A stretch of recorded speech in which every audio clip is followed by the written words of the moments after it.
to assess and participate in the electronic meeting will be posted on the www.albemarle.org/community/county-calendar when available.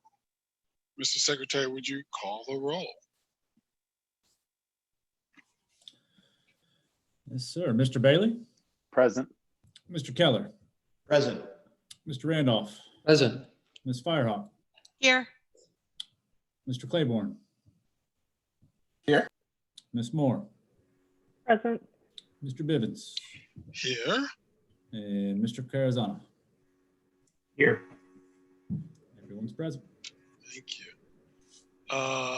Does anyone care to pull any of the items on the consent agenda for this evening?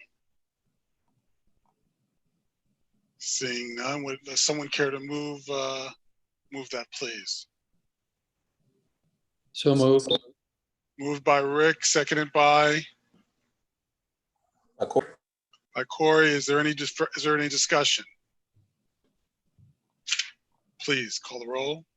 Sure. Mr. Claiborne? Aye. Ms. Moore? Aye. Mr. Bivens? Aye. Mr. Randolph? Aye. Ms. Firehawk? Aye. Mr. Keller? Aye. Mr. Bailey? Aye. Thank you very much. So we know what season this is, and we know what meeting this is. And I understand, having participated in 3, that we have this tradition of being heralded by a particular individual. And so the chair is going to do something that the chair doesn't do very often, and use his prerogative to invite Mr. Neil Williamson to share a word with us. Mr. Williamson.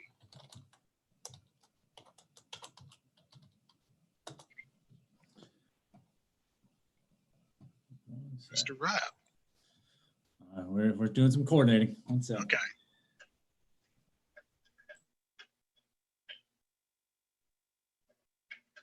You there? We can hear, I can hear you. Very good. Neil Williamson, I'm the president of the Free Enterprise Forum. And as Chairman Bivens has mentioned, in what has become quite the tradition, we present the 2020 holiday poem, A Coronavirus Carol. 2020 has been an unprecedented year. With COVID-19, we have something to fear. Local government meetings were first socially distant, then canceled. Applications left waiting. The delay was understandable, but the fiscal impact was grating. But Albemarle County first, and later the others too, reinvented government operations and knew what to do. With urgent persistence, staffs took some time to get ready, teaching appointed and electeds to keep the camera steady. Chairs learned how to run a virtual meeting. Electeds worked hard to get just the right seating. Clerks had to learn how to manage the chat. Keeping meeting participants in line is like herding cats. Staff presented by sharing their screen, asking each and every time if it could be seen. Applicants found multiple channels were needed as they attempted to connect with their team, distantly seated.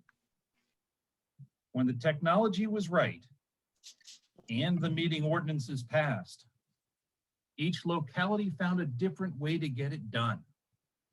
Charlottesville was last. Every meeting was different, seeing Zoom participants looking so cute. But every meeting had someone who were told they were on mute. Seeing into their homes in a voyeuristic way, we saw each other as people by where they stay. Glimpses into their lives, we smiled at this and that, be it a poster in the background or Councilor McGill's cat. With vaccines on the way, we may get back to normal in late 2021, but the virtual meetings, I do not think they'll be done.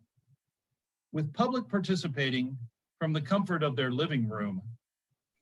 I anticipate we have not seen the end of local government Zoom. From the perspective of this old local public policy rube, localities are not getting this toothpaste back in the tube. In 2021, local governments will pivot to hybrid meetings or such. Attendees will demand it, and staff will not mind much. Presenting in sweatpants helps in keeping it real. Getting a high virtual room rating has a positive feel. So thanks to all who kept our local governments going. The challenge was great, and your professionalism is showing. Whether I see you next in person, on Zoom or on Skype, happy holidays to all, and to all a good night. And Mr. Williamson, will you also be sending a copy of that piece to us? Yes, of course, and it will be published on our blog, freeenterpriseforum.org. Thank you very much. And to you, Mr. Williamson, happy holiday and a safe and joyous 2021 to you, please. Now, we're about to open up. We are going to our public hearing, and it will be ZMA 2020-11 Premier Circle. May we have the staff report? Yes. May.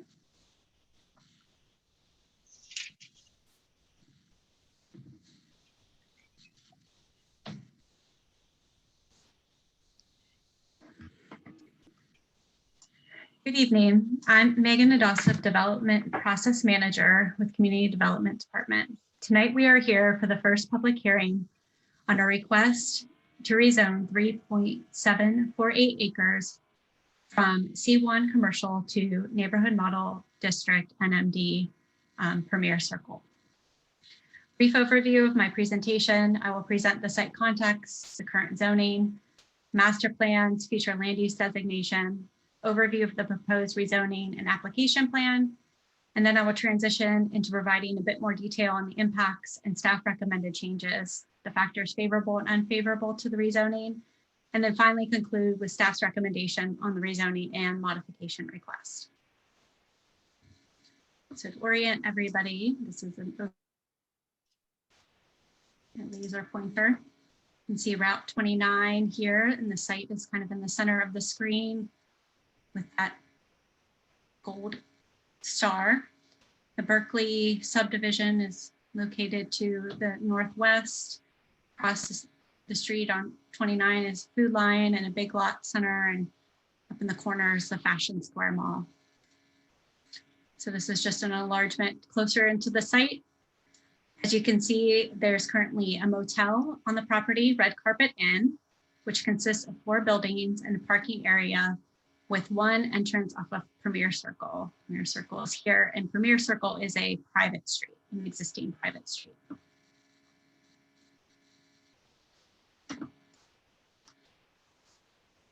The zoning of the property is currently C1 commercial, which allows for retail, sales, and service with residential by special use permit. You can see the state, that pinkish color there.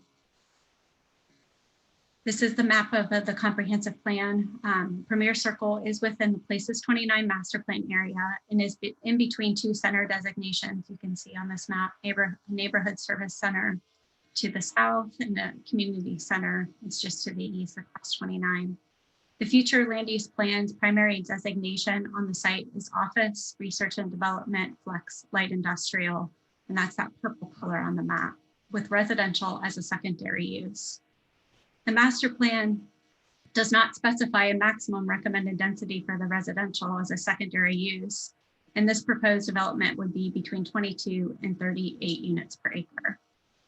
While residential is intended to be secondary in this designation, the master plan states that the primary and secondary uses are expected to be made over an entire contiguous designation and not an individual parcel. So since this property is adjacent to other designated properties, staff found that the residential units proposed are secondary in relation to the entire area. So you can see multiple parcels in this purple area. So to reorient, this is the application plan. Route 29 is now on the bottom of the screen, and Premier Circle is here.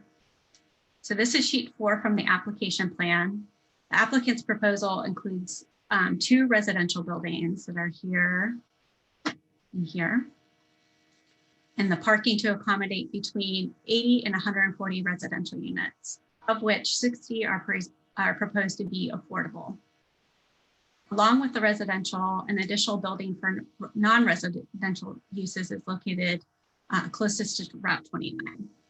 The maximum height is proposed to be 4 stories with a step back requirement for the building closest to the single family detached homes in the Berkeley subdivision. So this building and this plane of the building would have that step back. So this is the sheet 6 of the application plan. And this sheet indicates that where the proposed bus stop along Premier Circle would be located.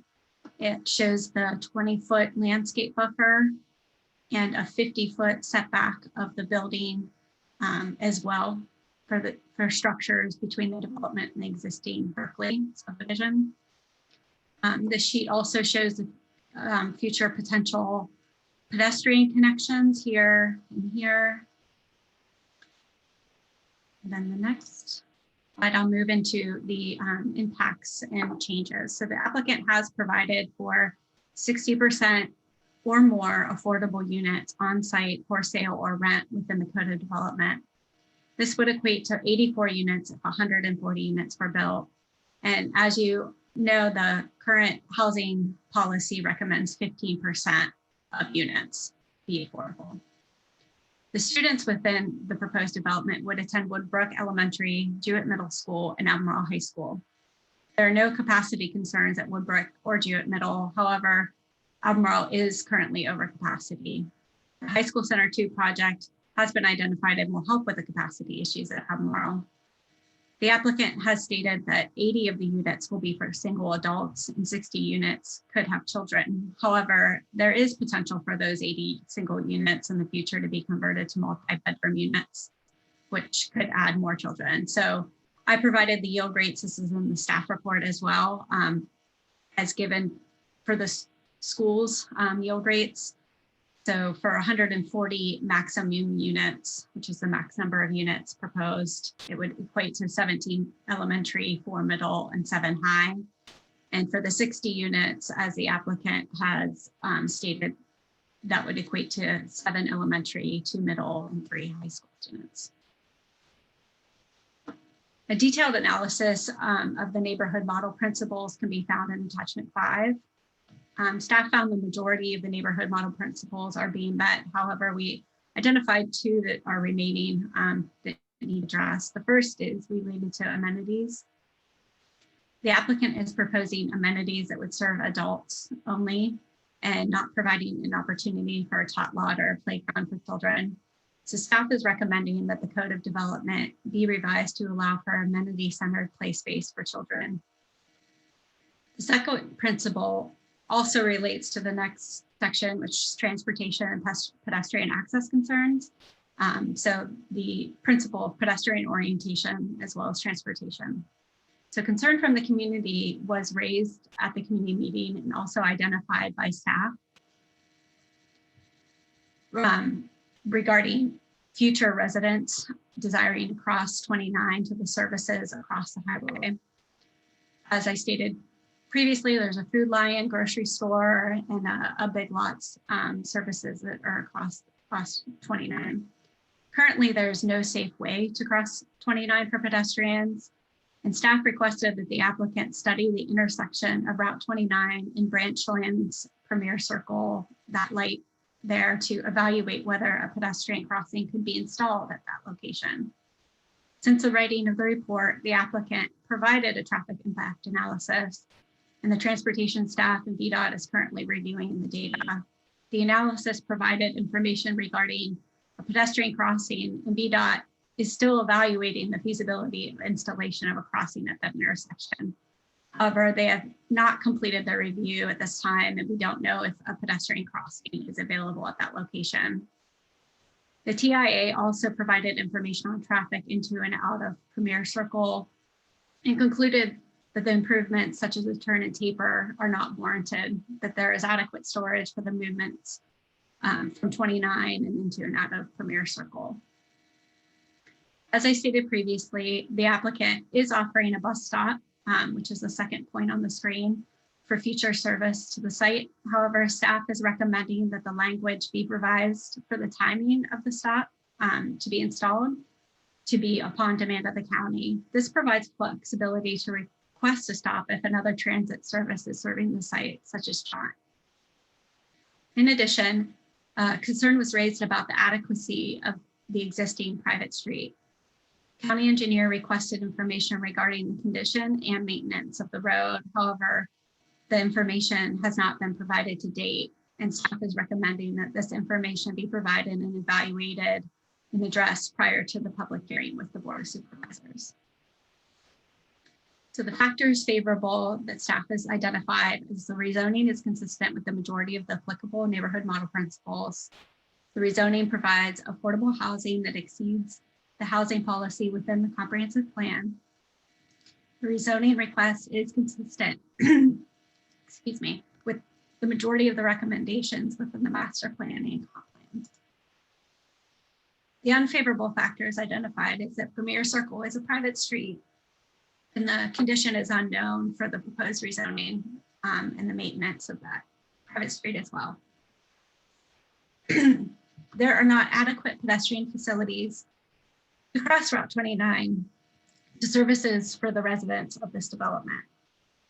It is unknown if additional transportation improvements are needed for the development, and changes are needed to the application plan and code of development as identified by staff.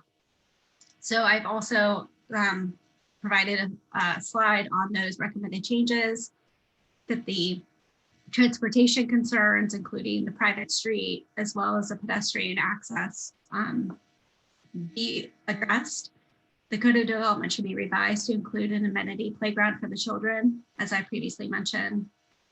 Revise the notation on the application plan and code of development. The bench and shelter for the bus stop will be installed upon demand of the county.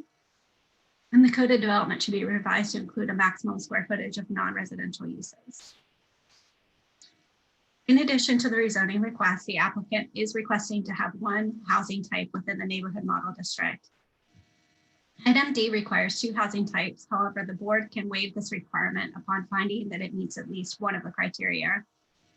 At least two housing types are already present within a quarter mile, and/or the proposal is an infill project. Staff found that Premier Circle development meets both of these criteria and recommends approval of the exception.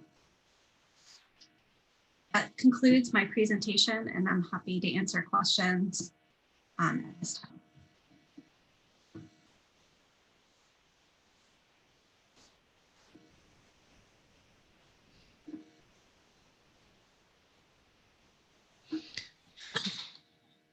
I have one question if no one else does, or anyone else can solve a question, I guess. Yes, Karen. So you're up first, and I'm looking to see if other hands are coming up after you. Luis. So Karen, please. Yeah, Luis put his hand up too. This is really easy question. Just when you were talking about the bus stop, where would you envisioning that would be located? Are you thinking a bus would pull along Premier Circle and then go into the development? No, the bus would stop along Premier Circle. Okay. I can note that I worked on Premier Circle for 3.5 years. So every single day during the week, I drove Premier Circle. And there are a lot of driveways that are, you don't see, because it's curved, when you're coming out of those other businesses, you don't see cars coming, and there's a lot of near collisions. And I think that would actually be worse if a bus was coming around. So I actually don't think that it's a very good idea to try to direct a bus around that road. It's not built to county standards for width. There are sightline issues, and there are driveways where, like I said, you can't see people coming out.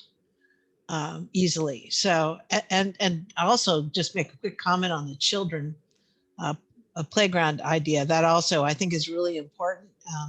In its prior use as a motel, you would often find children playing in the street because they didn't have anywhere else to play in Premier Circle. So besides the sort of blind driveway problem, you also had to watch out for children.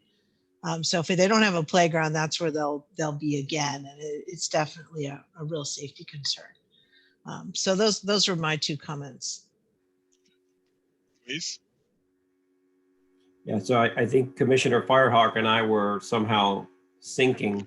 Yeah, my question had to do with the maintenance agreement, I think, or a maintenance of the road, which you stated was unknown. And so my question is, do we know if there's any kind of maintenance agreement?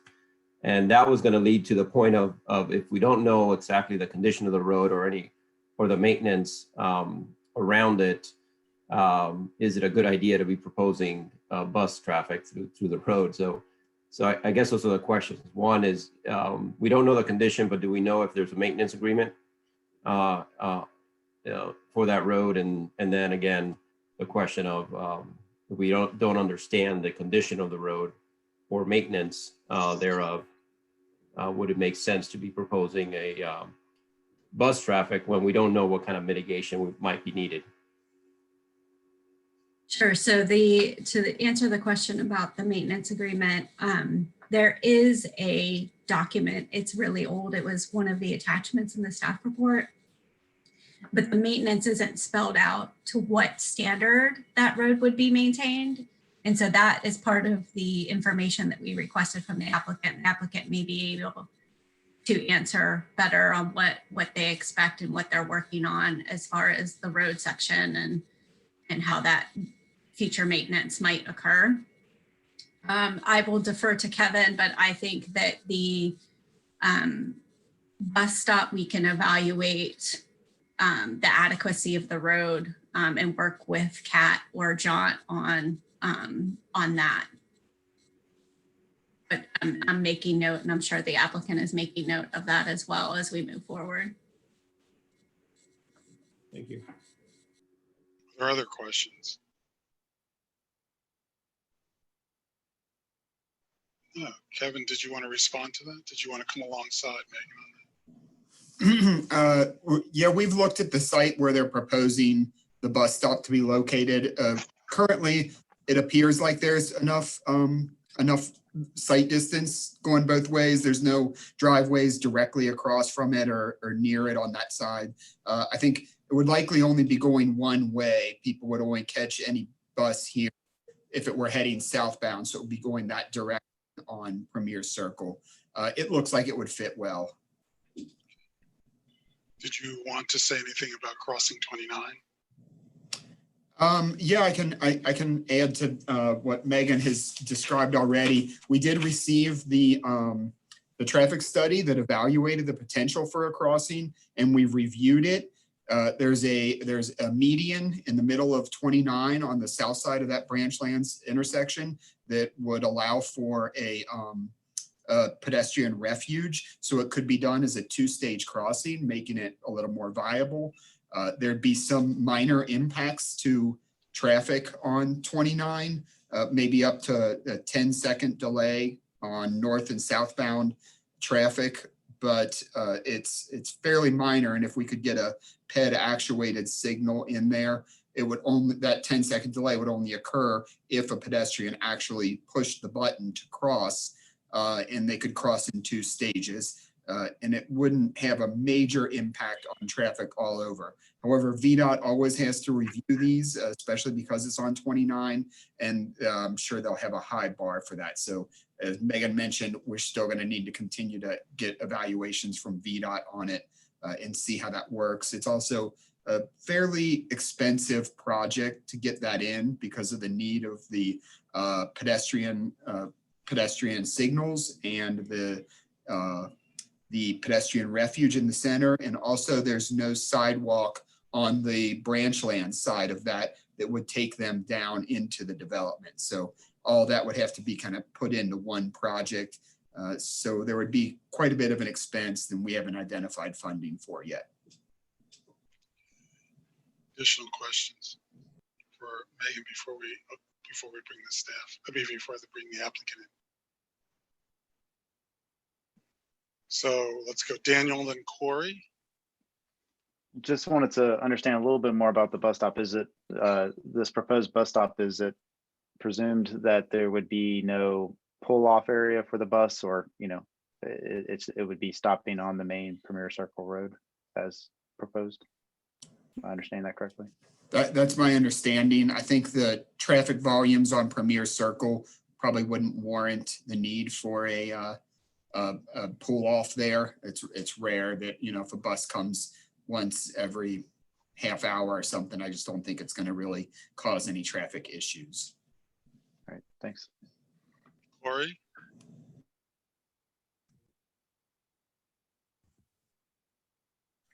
Questions for Mr. McDermott. Back on the comment about the project, the pedestrian crossing in the project, just for my knowledge, what's defined as expensive? Can you just give like a range, a low and a high end?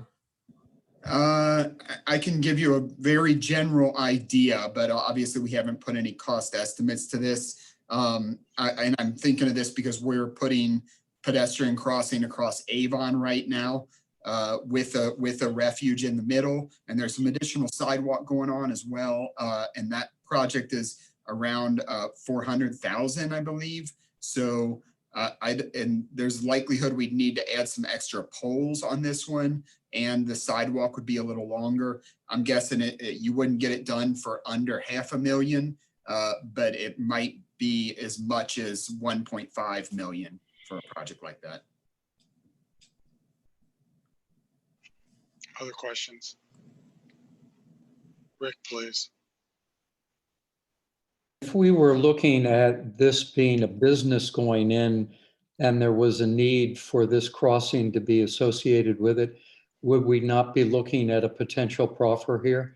I understand because the county is getting a wonderful number of affordable housing units provided at the site, that we're waiving that, but I'm just asking procedurally, under normal circumstances with a for-profit enterprise going in, would we be considering proffers here?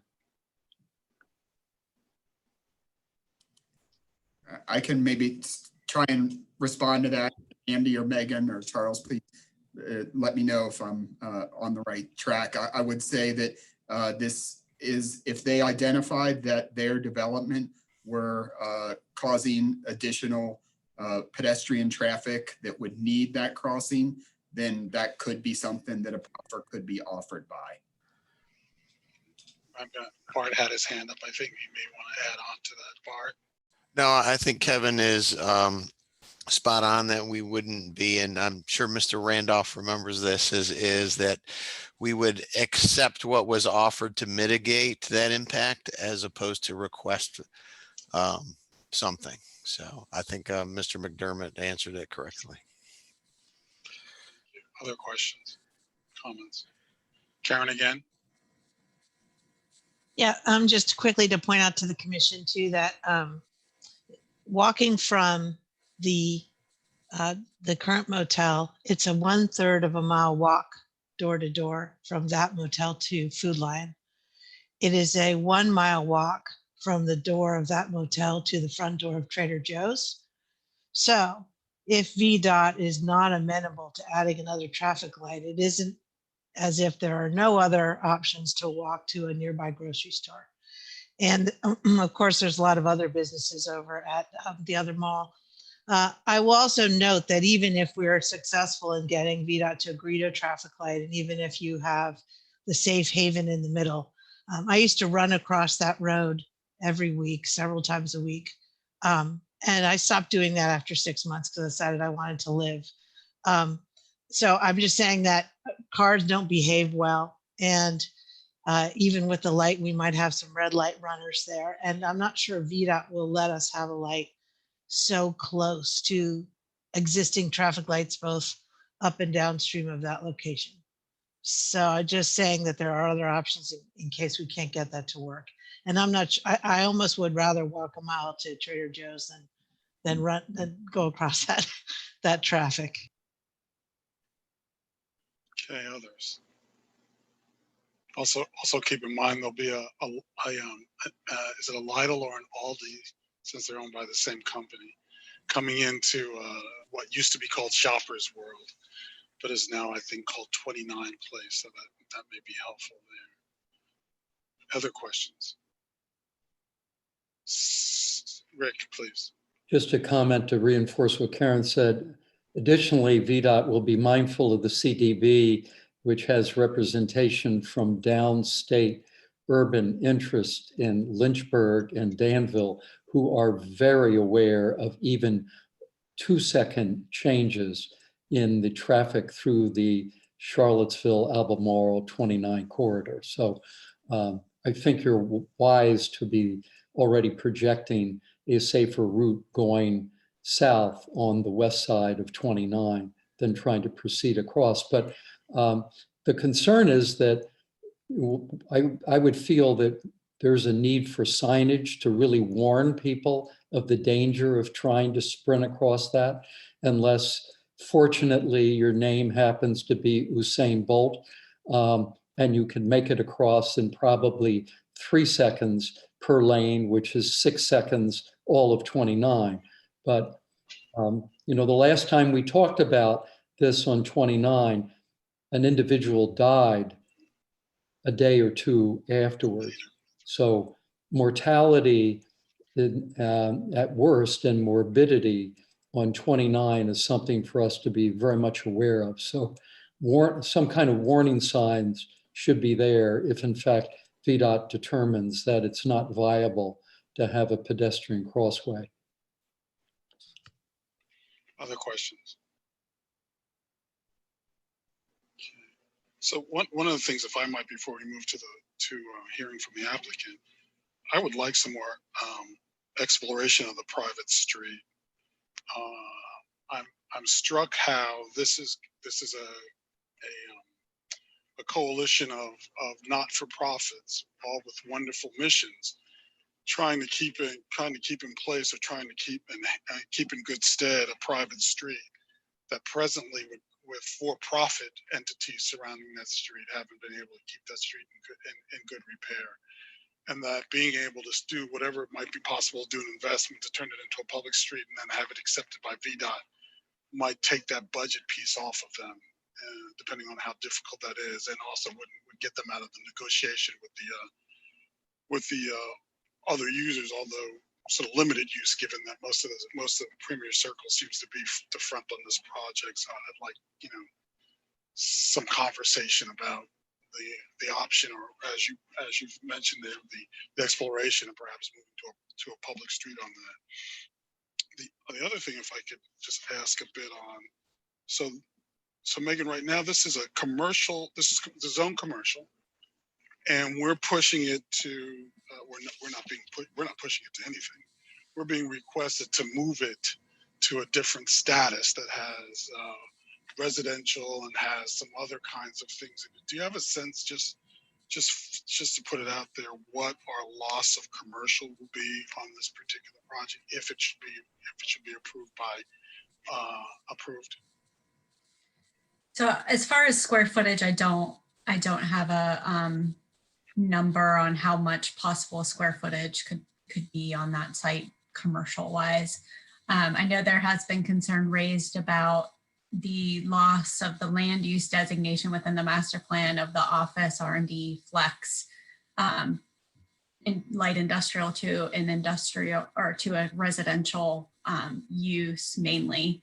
And I did do an analysis. As you all know, the places, or the RIO 29 small area plan was adopted 2 years ago in 2018. And that with that adoption, that use, the office R&D flex uses were added as a by right use, and that's 400 acres. I calculated how many parcels were designated that prior to that adoption, and there was approximately 40 acres.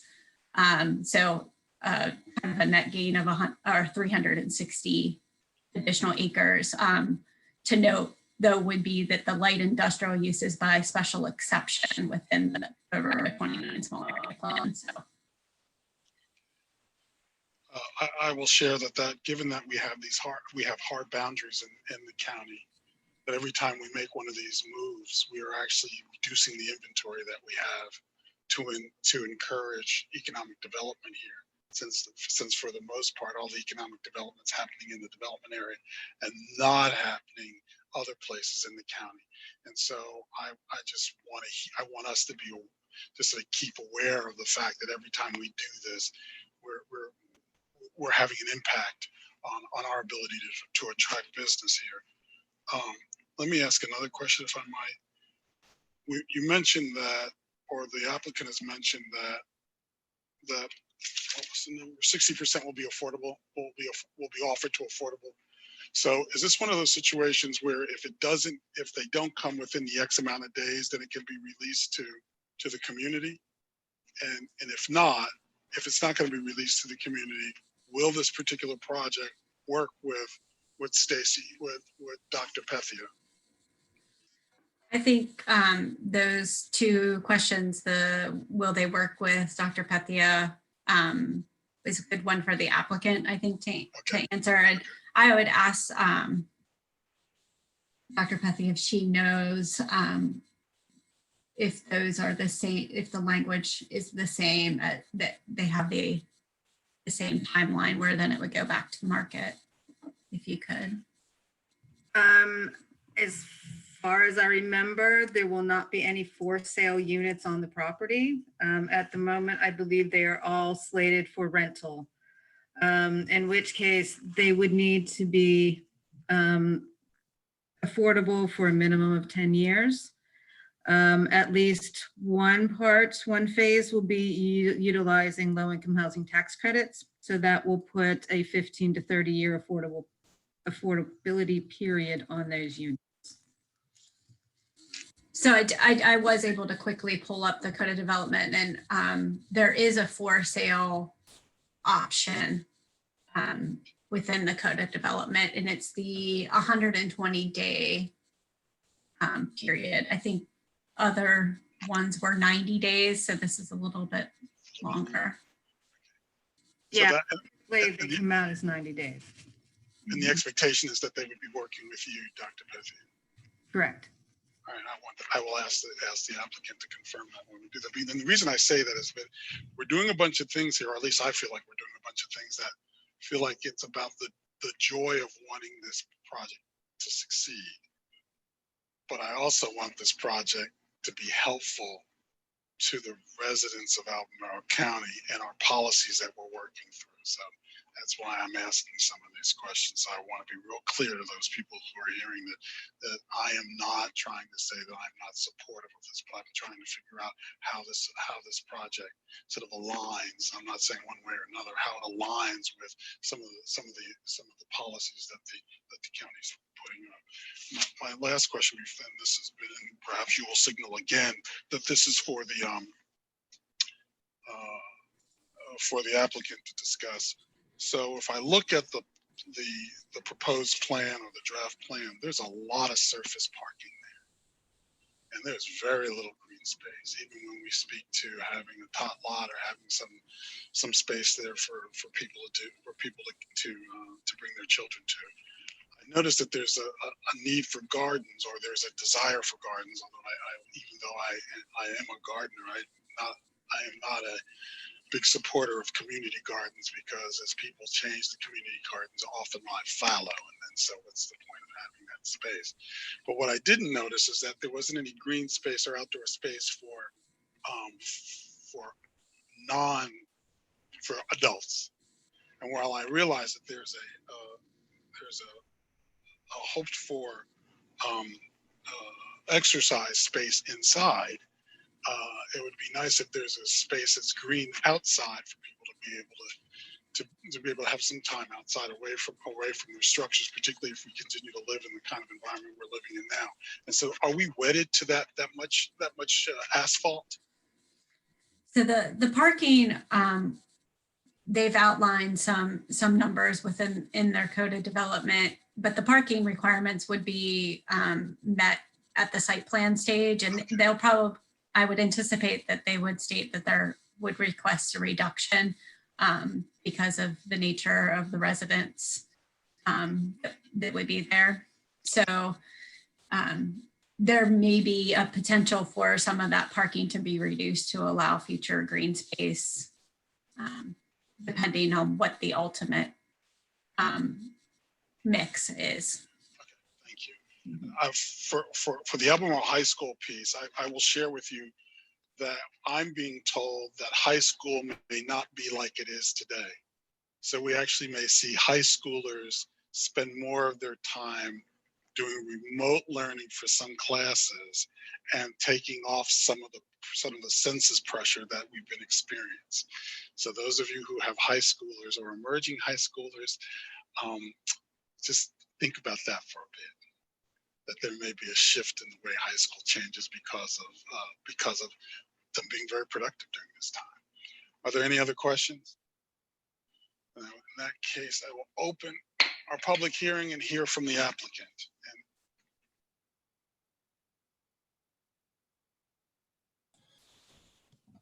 Mr. Chair, could we pause for a minute? We're having some technical difficulties getting them in here. Absolutely, sir. We can pause for a minute. Just need to. Oh, there we go. And everybody, now don't pause for, they all turn the, oh, I'm turning off. Oh, I'm turning off too. Oh, I'm turning off too. Thank you for staying. It's good to see you. I hope you're all prepared for tomorrow. Although those of you who live south of town are probably only just going to get rain, and Jenny's going to be the one, and Karen's going to be the one who gets slammed. Oh, and Luis, you're going to get slammed too, just on GP. We're ready for the snow day. It's a huh? We're ready for the snow day here. There you go. Just bring a shovel close to your door. And Rick, you can put studs on your bicycle. I've ridden in snow before. It's a lot of fun. It is fun. It is a lot of fun. So it's kind of crazy, but it's fun. It's kind of crazy. I rode the East and West River Drive in Philadelphia with a track bike with no brake in a snowstorm. Carolyn, are you saying that we're ready? I think so. Okay. So I think we need to let Lori Schweller in. Lori Schweller. Okay. 1 second. Sorry. Sure.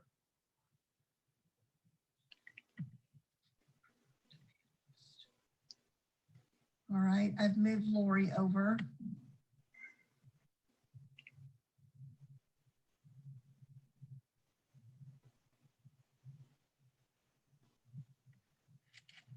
Hi, everybody. Can you hear me?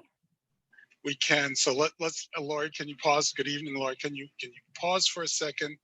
Some members, commissioners can come back before us. We've got a few people who turn their cameras off, and I'm hoping they're going to turn their cameras back. Oh, there's one, and now we're waiting for just one more who's going to turn her camera on. I hope. She's got issues down there with internet, so. Right.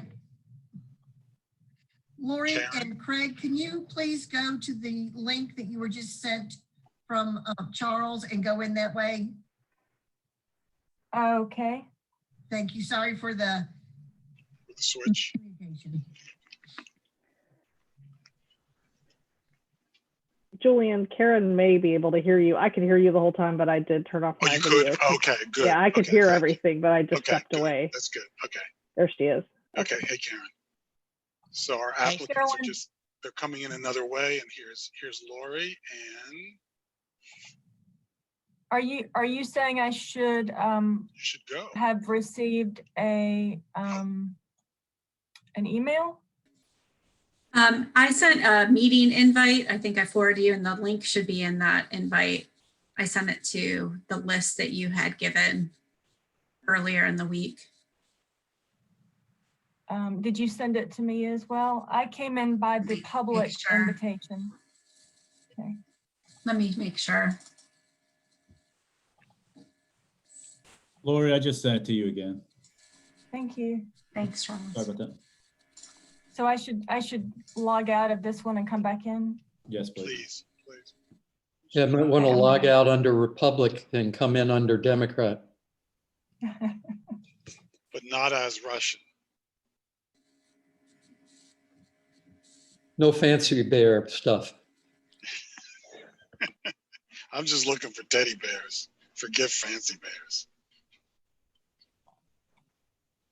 Okay, there's two of the gentlemen. Where is?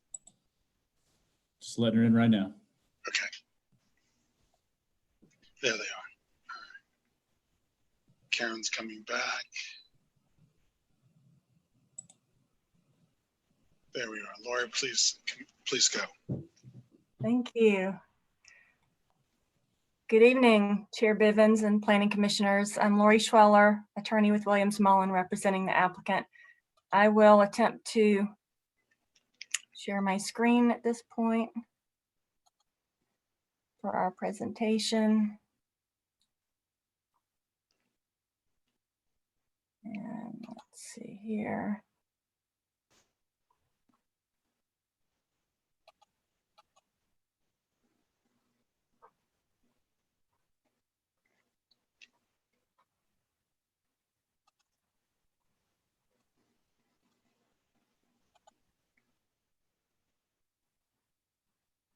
I'm gonna share screen. There you are. Do you see a slideshow? We're there. Okay, excellent. All right. As you know, we are requesting a recommendation of approval for rezoning from C1 to neighborhood model development for the redevelopment of the Red Carpet Inn property on Route 29 North to support supportive and affordable housing. Can I ask that you go to, yes, thank you, because it's hard to see. Can you go to the slideshow because it's hard to see what in the format you're in? Oh, okay. So you don't see the slideshow. We do, but we see all of your slides on the left-hand side. I see. It's okay. Keep going then. All right.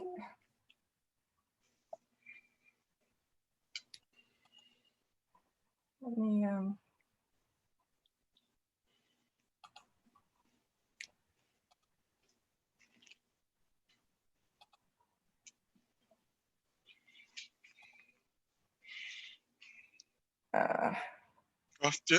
I'm sorry for interrupting you. Please just continue. It's okay. So the project proponents are the Virginia Supportive Housing, Piedmont Housing Alliance, and the Thomas Jefferson Area Coalition for the Homeless. And by bringing these organizations together on one parcel, this project offers the opportunity for the organizations to share efficiencies and take advantage of opportunities as they arise to share supportive services. On the call with us tonight, we have our project redevelopment team, including Whitney McDermott and Bruce Wardell from BRW Architects, and Craig Katarski and Steve Schmidt, who is our traffic engineer from Timmons Group. Of course, this is the project location on the west side of Route 29, and you can see the development in the area. The Red Carpet Inn has 4 buildings with 115 hotel rooms, and the property is about 3 3/4 acre. You can see here the property in the context with commercial to the east and west and single family development to the north. So the project proposal is VSH intends to develop 80 units of permanent supportive housing at 50% or lower AMI, and PHA intends to develop 60 primarily 1 and 2 bedroom units of affordable housing at 30 to 80% AMI. And TJAC will use during the development of the property existing rooms as emergency shelter for clients experiencing homelessness at high risk of developing serious illness from COVID. Property, as Megan explained, is designated in the Places 29 master plan for office, R&D, flex, and light industrial as its primary use, with residential as its secondary use. And for that reason, we're proposing a mixed use development in 2 blocks. And so block 1 along Route 29 would have mixed use or non-residential development, and block 2 would have the 2 residential developments for VSH and PHA. Potentially, some of the PHA units could be on the 2nd floor of a building on block 1. So the redevelopment concept then is for VSH to develop an 80-unit, 4-story building of supportive housing in the center as phase 1, and then PHA would be developing a 40 to 60 unit, 3 to 4 story, 3 and 4 story building in the rear of the parcel. And then the front would have the commercial or mixed use building. And of course, during all of this development, TJAC would be using existing hotel rooms as emergency shelter. In response to the staff report, we want to clarify and simplify our square footage table and to summarize those changes. And what you're seeing here, the maximum building footprint square footage for mixed use is 20,000 square feet, which is in line with the comprehensive plan. If a building happened to be retail only, then the maximum building footprint would be limited to 10,000 square feet. And these numbers are consistent with our traffic impact analysis. The maximum gross non-residential square footage corresponds to maximum office flex use in the comprehensive plan. So the affordable housing plan is that VSH would develop 80 studio units, and those would be 100% affordable, 100% rental for those making 50% or less AMI.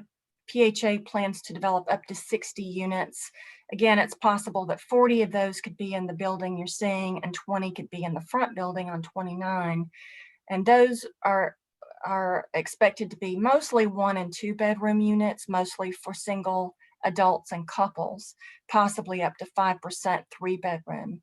And so we're putting that at 30 to 80% AMI to give some flexibility on the type of funding that comes in. You saw this plan for pedestrian and vehicular circulation within the project. Sidewalks are shown here connecting all of the buildings and the amenity space, and then the future potential bus stop here. Also, VSH will provide lockers for bicycles and scooters, which are popular with its residents, and the development will include bike racks.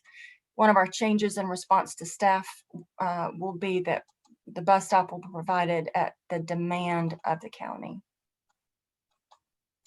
So to address Premier Circle, which is a private road, it was created when these lots were subdivided. There are 7 lots here, and Premier Circle serves these 7 lots, which are currently 5 tax map parcels, 5 owners using the road.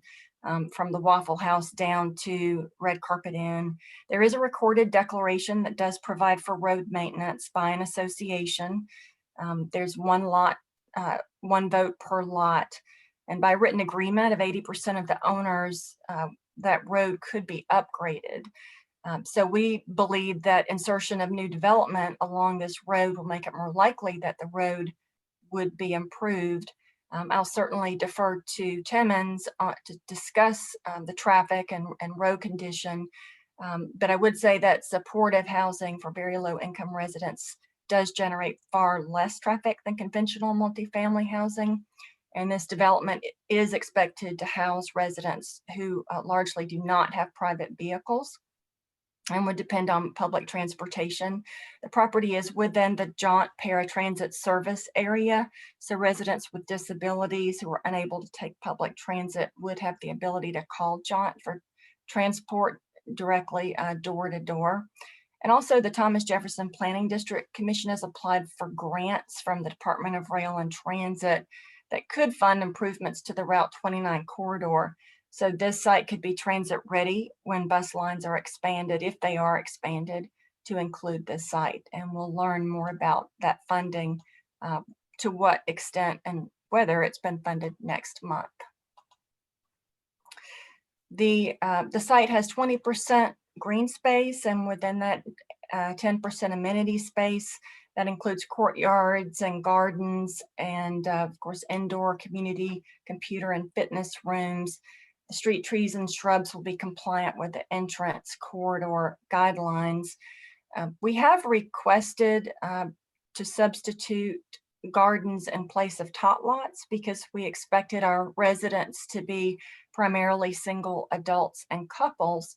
But at staff's recommendation, we are going to build in a little more flexibility so that we could do tot lots and or gardens. Fortunately, those both require 2,000 square feet. So as development progresses, we can see what's more appropriate.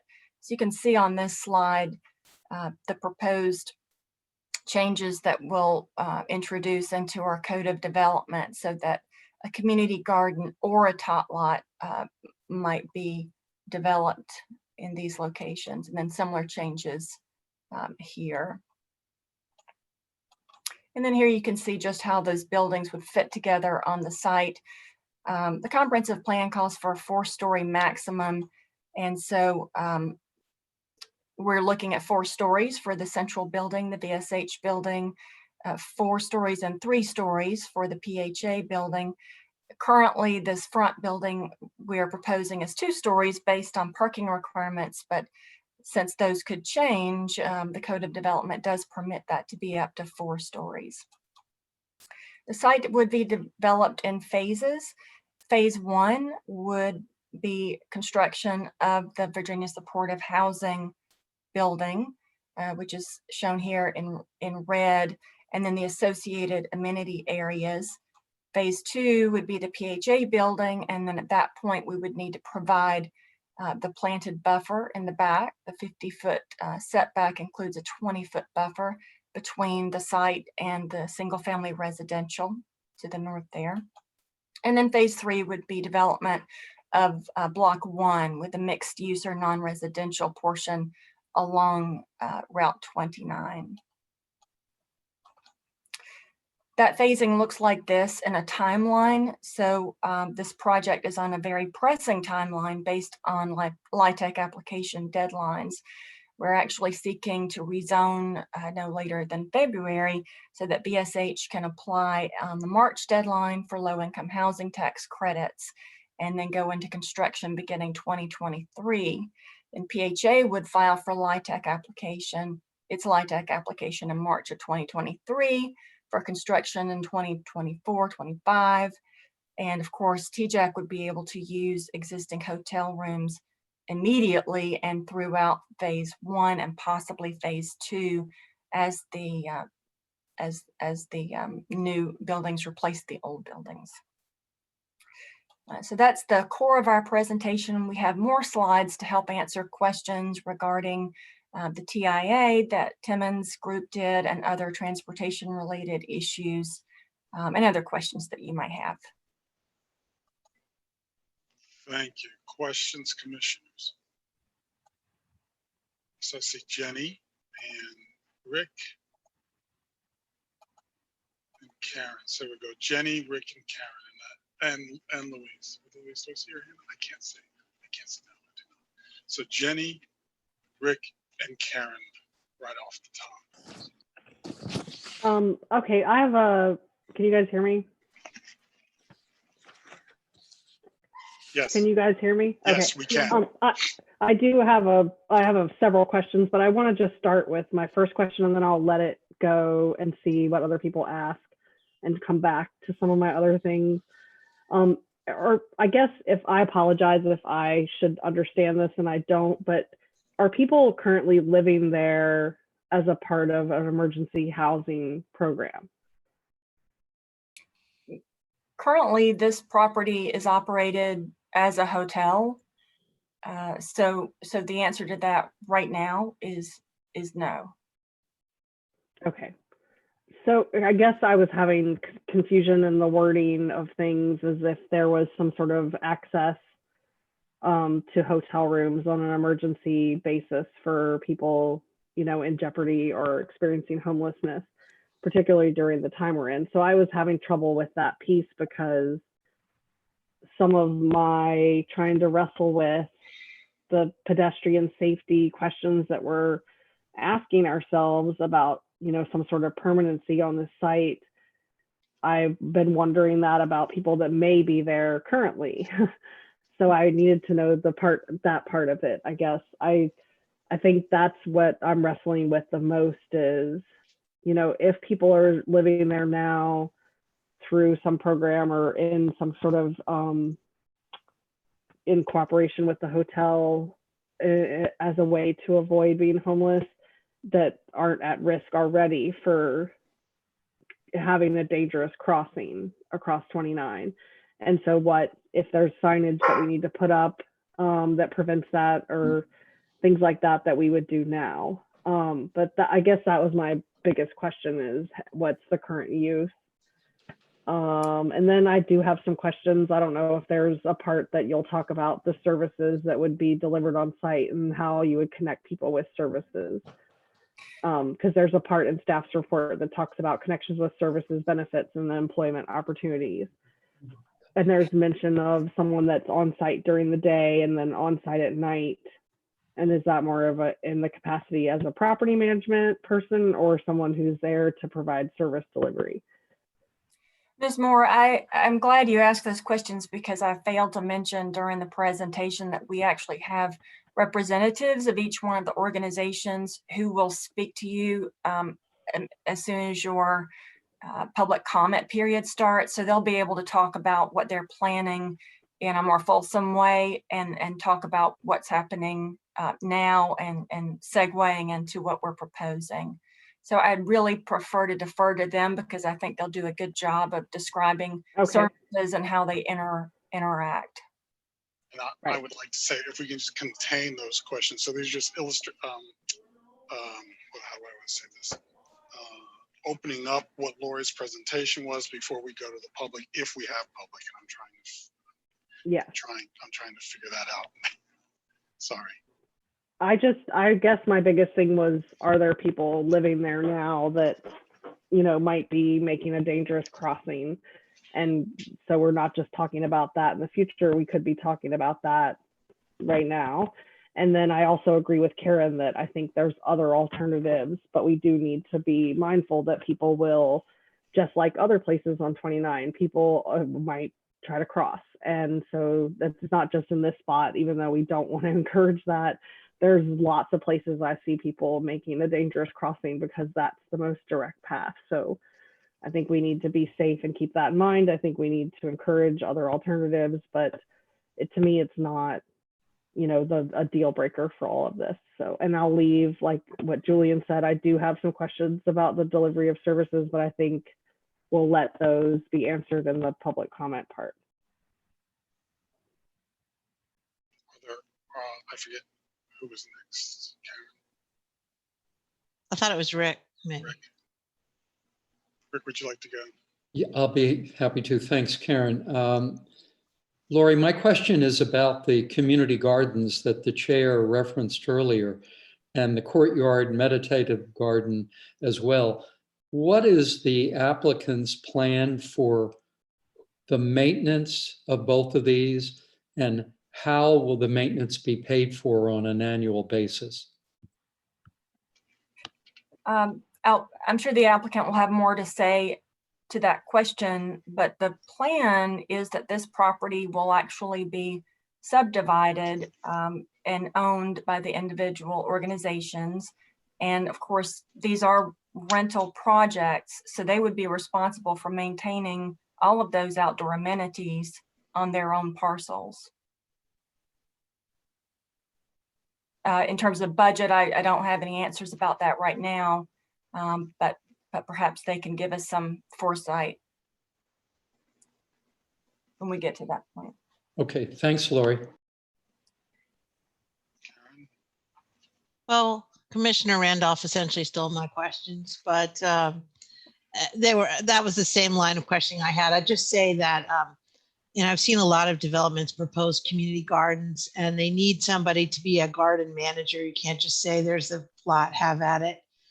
The other thing I wanted to note is that I don't think they switch back and forth quite as easily. It seems like you will have people coming into, and I don't know, how these properties are being divided up against the different nonprofit providers, but you can't just like flip flop from garden to child play area. It needs to be kind of one or the other. And I still think that we need a place for children to play. And to Commissioner Moore's comment earlier, I mean, I don't know the personal stories of all the people living there, but I drove by them, like I said, 5 days a week for 3.5 years. And there were a lot of children there, and there were people who seemed to be living there because they were in a situation where they couldn't find anywhere else to live.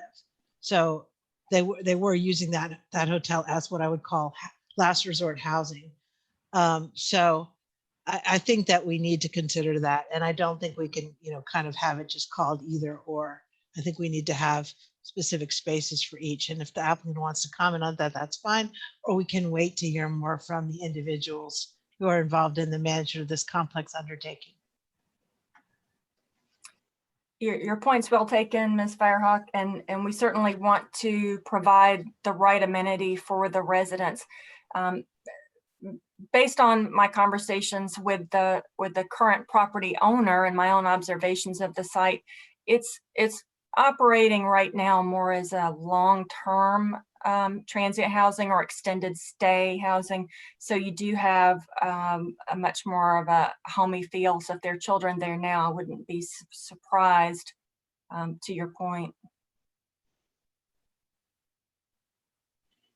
So that's been noted. Are there others who have pieces for Lori?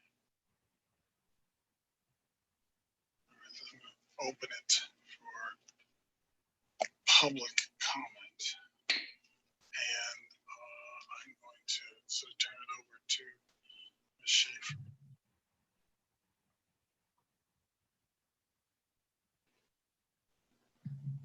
We have Ebony Bug first. Ebony, please unmute yourself, state your name, and if you're affiliated with someone, who that is, or where you live in Albemarle County. And you have 3 minutes to speak, and that time starts now. Sure. Thank you, Carolyn. My name is Ebony Bug, and I represent the Charlottesville Area Community Foundation.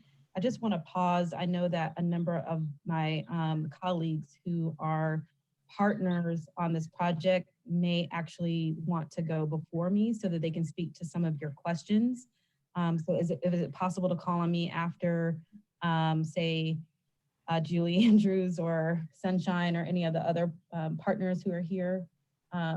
Sure, that's fine. I'll let Juliet go now. Thanks. Is it okay if I go first, actually? Sorry. Yeah, there you go. I think I'm in the presenter or the applicant mode, so I wasn't able to raise my hand, but okay. I would like to speak if that would be okay.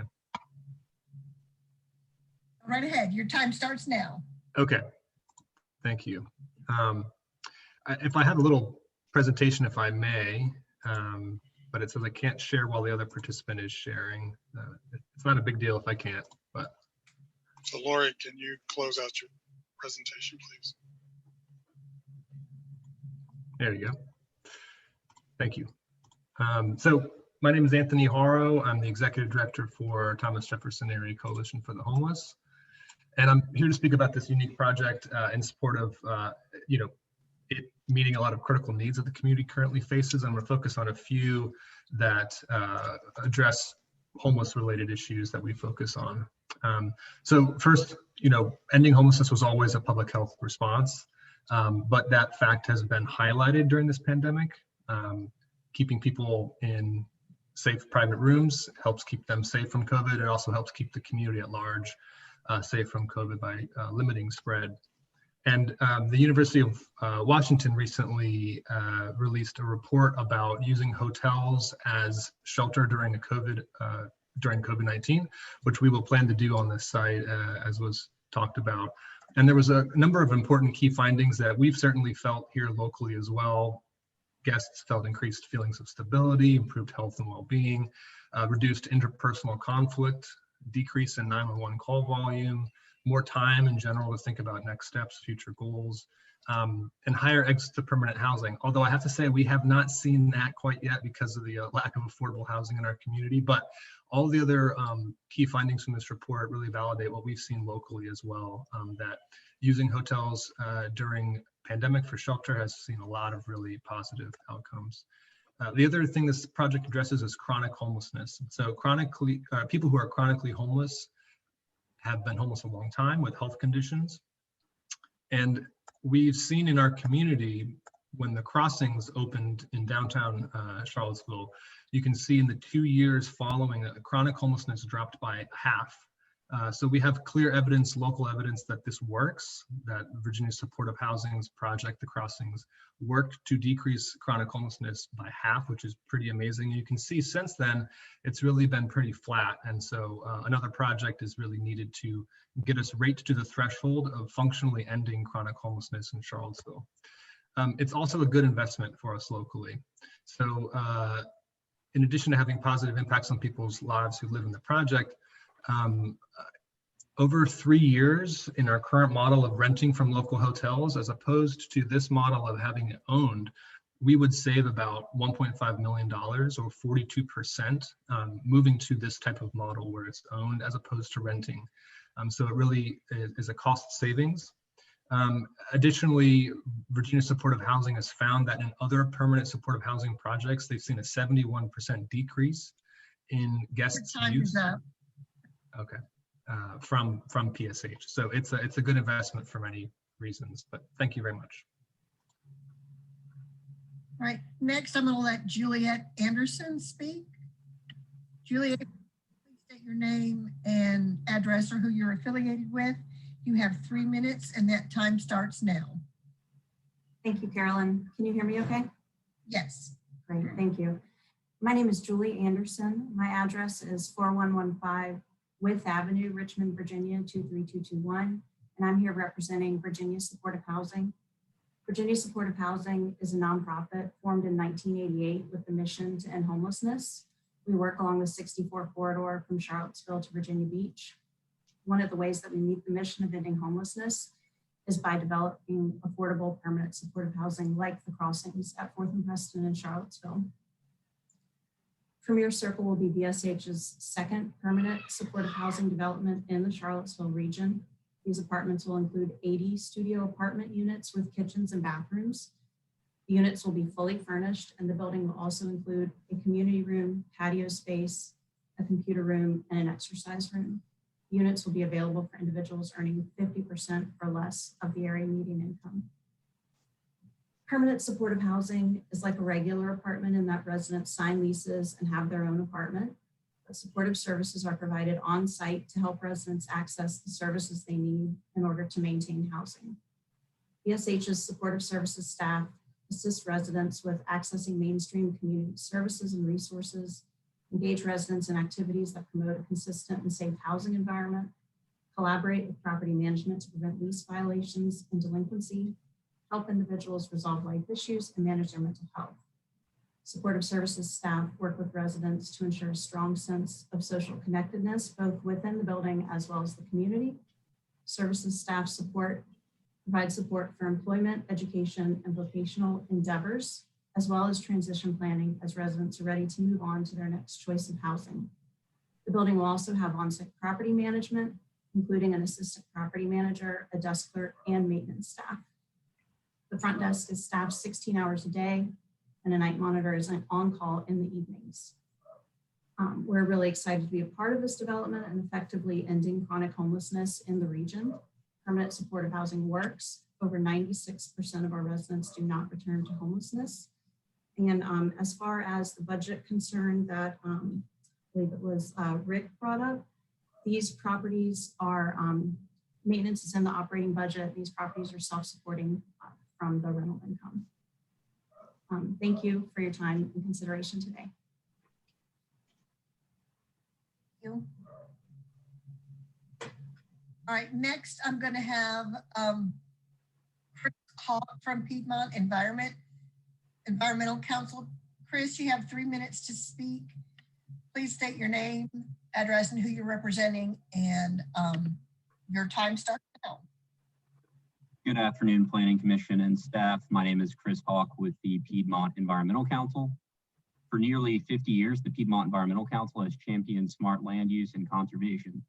PEC recognizes that the vitality of our towns and cities and the health of our environment are closely linked, and we bring rural, suburban, and urban interests together to plan for the region's future. By encouraging investment in attractive, livable urban growth areas, we relieve pressure on the rural area.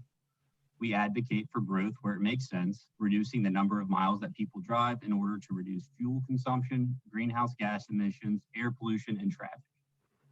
PEC supports low-income housing in our urban areas that provide housing located in close proximity to jobs and everyday services, resulting in lower transportation costs for residents and reduced greenhouse gas emissions. PEC agrees with the staff recommendations, and we highlight staff's concerns related to two subjects: private roads and adequate pedestrian facilities.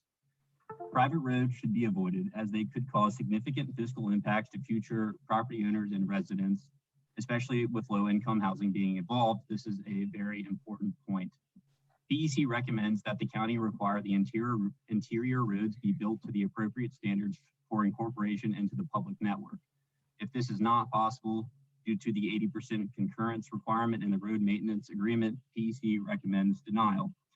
Adequate pedestrian facilities are not available for future residents and property users to safely cross Route 29 in this application. Given the proposed commercial and residential density of this project, PEC recommends that the county seek proposals that incorporate pedestrian facilities across and along Route 29. In order for this proposed neighborhood model district, as well as other future projects, to have the appropriate pedestrian connectivity to the county's urban area, it is paramount that pedestrian facilities be included in this proposal. The Places 29 master plan highlights 12 principles for both new development and redevelopment in the master plan area, and the first 3 principles are pedestrian orientation, neighborhood-friendly streets and paths, and interconnected streets and transportation networks. In her recent presentation, No One is Expendable, Angie Schmidt detailed the findings of her book, Right of Way, written to address pedestrian deaths in America related to race and class disparities. Her book and associated research highlighted multiple case studies throughout the United States, detailing the impacts of limited pedestrian facilities on minority and low-income populations. Many of the cases she describes bear an uncanny likeness to 29 North, and especially this area. Low-income housing is integral to creating the vibrant community envisioned in Places 29. But in that pursuit, please take into consideration the need for our streets to be safe and built to an appropriate standard for all residents. Thank you for taking the time to listen to PEC's comments this evening and for considering our recommendations regarding incorporation of public road standards and pedestrian facilities associated with this rezoning. Thank you. Next, I have Sunshine Mathon. Sunshine, please state your name, who you represent, or where you live, and your 3 minutes starts now. Good evening. Hope everyone can hear me. My name is Sunshine Mathon. I'm the Executive Director of Piedmont Housing Alliance. I'm also a resident of Albemarle County, living in the Rio District. I will keep my comments short. I want to thank both Anthony and Julie for sharing some basic details around the redevelopment overall. And what I would like to highlight in particular is that this is actually sort of a moment in time. This is actually an extraordinary opportunity and a collaboration of multiple nonprofit partners all striving to make increased impact overall. And actually, in my experience of the last 8 to 9 months, is one of the very few silver linings that I've seen under the COVID era, which is essentially that across the nation, organizations like TJAC, headed by Anthony, have pivoted rapidly to get people who are experiencing homelessness off the street into much safer conditions in individual hotel rooms. Pre-COVID, the possibility of effectively ending homelessness, at least people living on the street, was still a dream in many ways. COVID, and the silver lining here is that it has actually galvanized work to make that possible. The second piece of this is that the opportunity to develop a motel into permanent supportive housing is a best practice across the United States. In my past work in Austin, Texas, I participated in similar endeavors multiple times, and it's commonly used across the nation as a way to rapidly develop and address homelessness issues by providing permanent, supportive, safe, and vibrant housing. So I just want to highlight that this truly is a moment in time.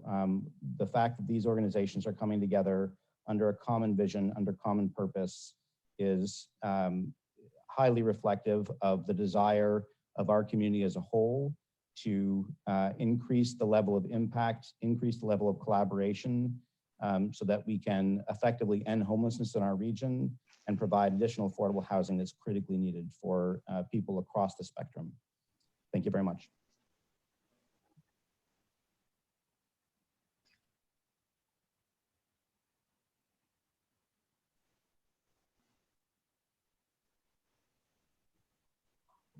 Thank you. Ebony, it's now your turn. Please state your name, who you represent, and your 3 minutes starts now. Thank you, Ms. Schaefer. My name is Ebony Bug. My address is 1113 Cottonwood Road, 22901. And I am here representing the Charlottesville Area Community Foundation and myself as a resident of Albemarle County.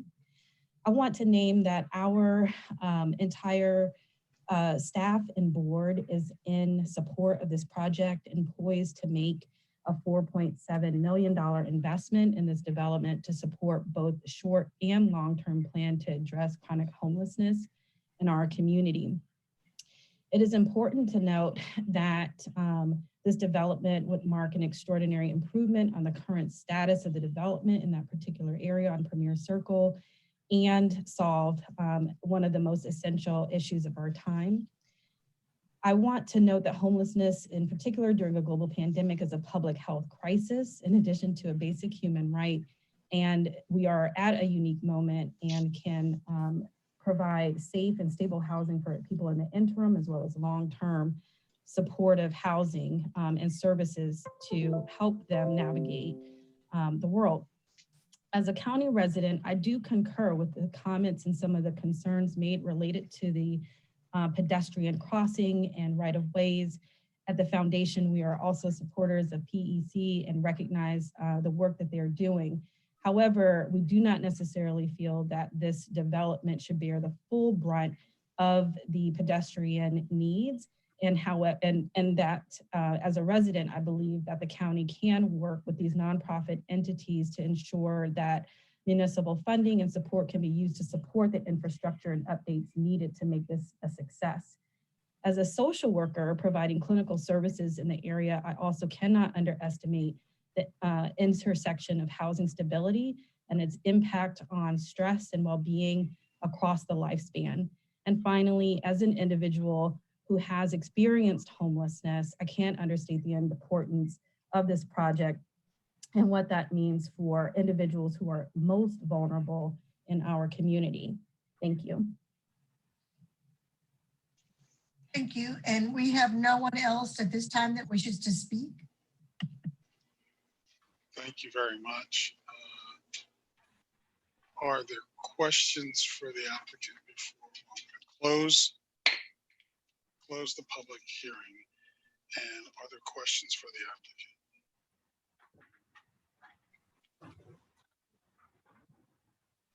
Corey and Daniel, I have a screen open, so Corey and Daniel. Corey. Actually, Commissioner Bailey, you can go ahead first. He was ahead of me. Thanks. Try to be brief. I just wanted to follow up on the additional information that was provided by Mr. Harrow, Ms. Anderson. Just clarification. Ms. Anderson was mentioned that there was maintenance in the operating budget. I think I was wanting to understand a little bit more. Does this operating budget include maintenance for the private road, for their portion of the private road?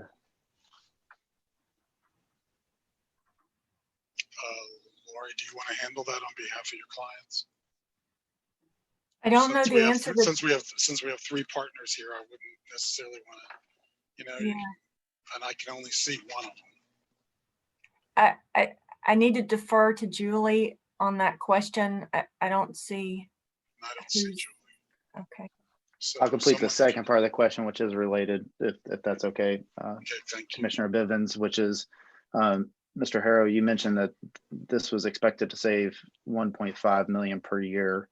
And the following question that was, does that savings after this set aside for the operating budget, or was this before the incorporation of operating budget and road maintenance and other associated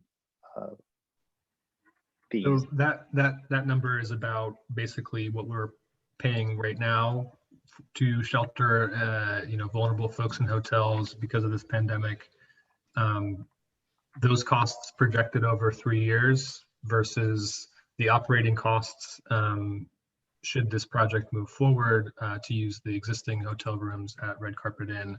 Those costs over 3 years would save about 42%. And those costs included maintenance of the property, but not maintenance of the road. I did not include that as a part of that figure. I have Julie now available to answer the question. Yes. So we haven't currently included costs for the maintenance of the private road, but it is definitely something we would look into and consider.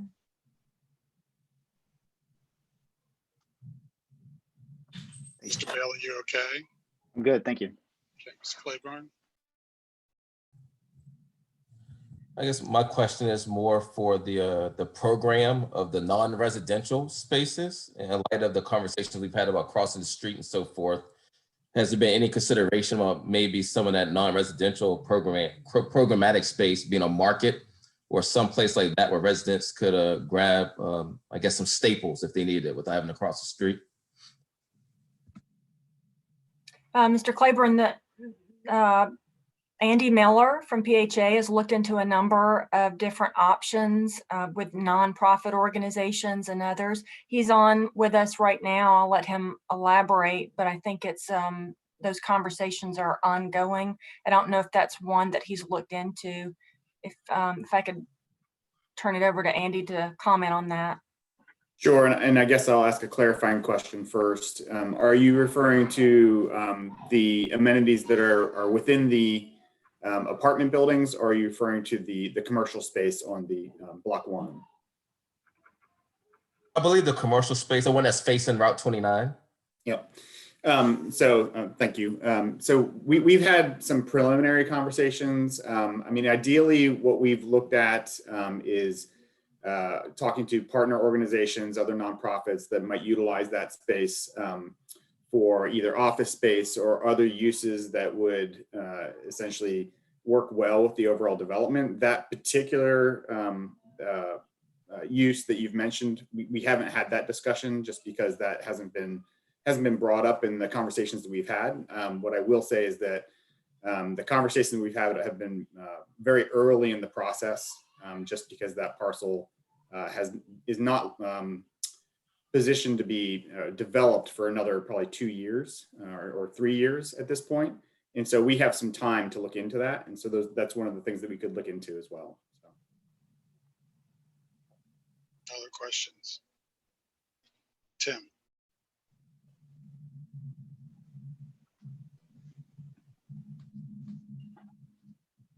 Having trouble unmuting. I have a question about the homelessness, and given the timeline that we've seen, how many years do you anticipate there being some portion of Red Roof Inn available for homelessness? And after that removal, if this is a successful project and we have the other components, will there be a homelessness component still on this site? Sure, thank you. I can answer that. Just for clarification too, I think you mean red carpet, right? Because there is also a red roof here locally. I meant red carpet, yes. Yeah, okay. So, we anticipate using it for basically as long as we can. In the phasing we talked about in phase 1, or immediately into phase 1 and then potentially into phase 2. The number of rooms that we'll have access to because of the development will decrease, as we move through the different phases. But we are, looking at the other potential for the site as well for that other plot to potentially have some level of addressing homelessness. But right now, really, the sheltering for the next, phase 1 and into phase 2 is the use for emergency shelter. Obviously, the permanent supportive housing development by VSH addresses chronic homelessness directly, as does affordable housing across both developments, PHA and VSH, because that's what we hope to do with all of the folks that we're working with who are experiencing homelessness, is provide an opportunity for them to move into housing. And I will say that the biggest limiting factor right now is available units in the community for us to help people move out of homelessness. So the whole project really addresses homelessness because it's providing opportunities for affordable housing, but shelter will end after those phases, if that makes sense. So, and again, those of us that are aware of Virginia supportive housing and have had an opportunity to follow the crossing in Charlottesville have been quite impressed with this whole continuum. So yes, I understand that, but I'm just trying to get a sense of a timeline. Are we talking 3 to 5 years for some use of that? Correct. Yep. And then if you have been successful in securing another facility like this, since as you showed the data, and we're all aware, I think, of the data of the positive use of retrofitting hotels and motels for this sort of thing, you would have to go back to your rental model at the end of this. Is that what we could conclude?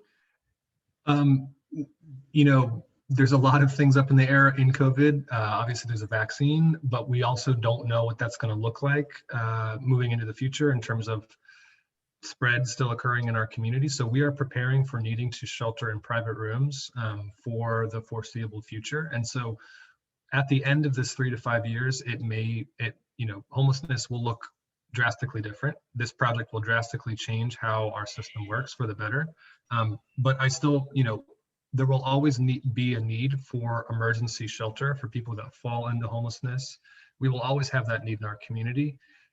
Our goal is to be able to get people back into housing quickly so they don't have to stay in emergency shelter for more than 30 days. So we will still need emergency shelter. And, there still is the Salvation Army, which offers year-round emergency shelter. We also have other options for shelter through PACHM for seasonal shelter. And those needs will likely still continue, but they will definitely be drastically different as a result of having, these new units in the community, if that makes sense. Yes, thank you very much. No problem. Other questions before we move on?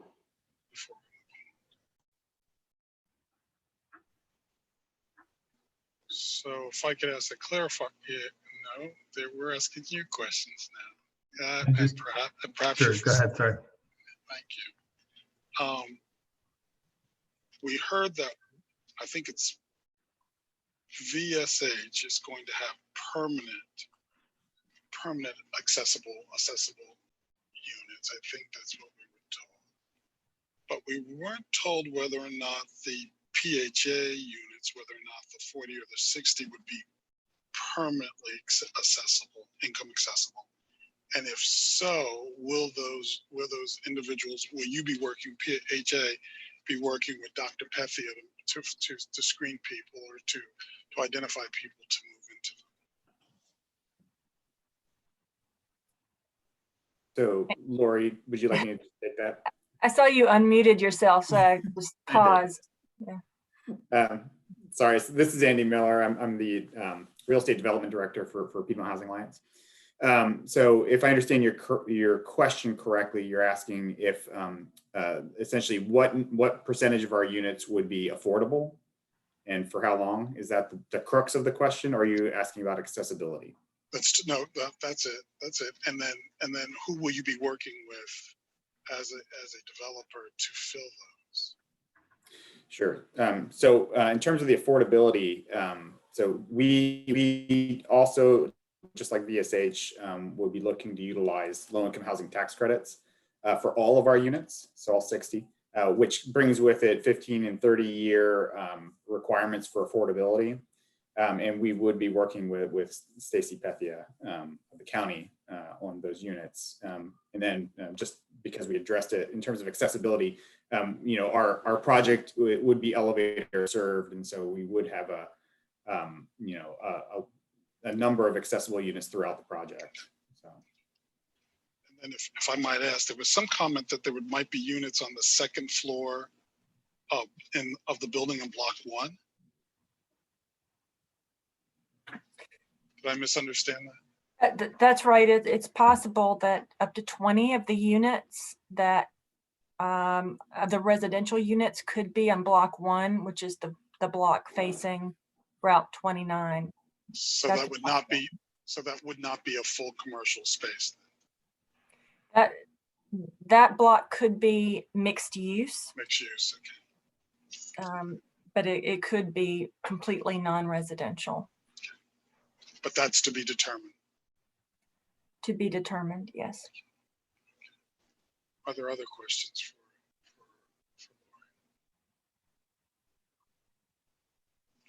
Thank you. Well then, everyone, I'm going to bring this back to us, and so that we can move forward with a recommendation. Tim. I have a staff question if Kevin is still around. He is. I am. This is an unfair question, but I'm going to ask you to try to delve into your experience, because often we start off with private streets and then they are gifted to the county. Could you put some sort of guesstimate range on what it would cost to bring the street up the full length of the street? And then secondly, the portion of the street that is adjacent to this parcel up to county standards, or VDOT standards, I should say. I'm afraid I can't really make an estimate on that because we don't know. We've requested a condition assessment of the road from the applicant, and we don't know what that's built like. So I don't know if that takes simply a resurfacing, or if it's going to actually take getting into subgrade to bring it up to VDOT standards. The costs for that kind of thing are wildly different. Paving would be $10,000 maybe, but if they have to rip out that road and rebuild it from the beginning, then you are talking like hundreds of thousands of dollars. So we hope to have that information about the condition of the road from the applicant, but we do not have that at this time. And then I assume the other component of this is that there are multiple property owners along that, and there has to be agreement amongst them for those changes as well.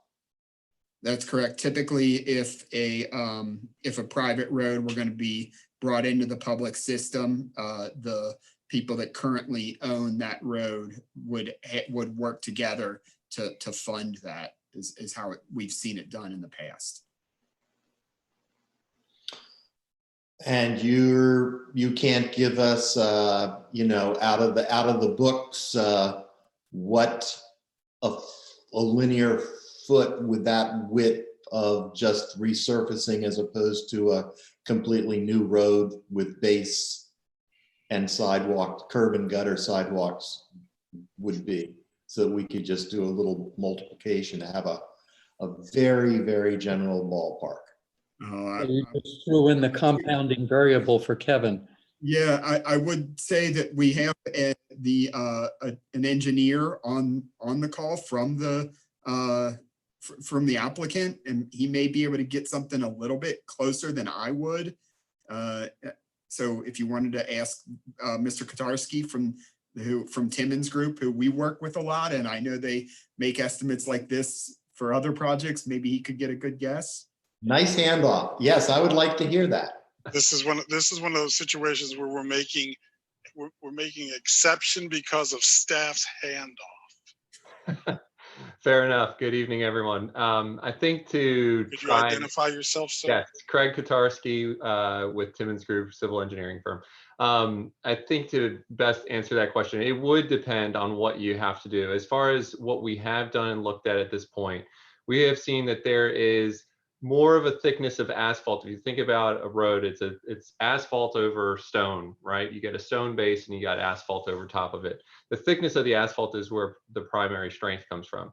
We've got somewhere in the neighborhood of 3.5 to 4 inches of asphalt over stone from what we've seen here. That's not really what we would see for a VDOT road, but I think more troubling from a VDOT acceptance is actually a lot of the geometry that is a part of this road. And I think Commissioner Firehawk kind of described that from her experience previously.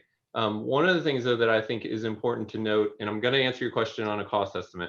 One of the things I do think is important to note is that the use that we're looking at is actually a significant reduction in what could be developed by right from a traffic and transportation perspective.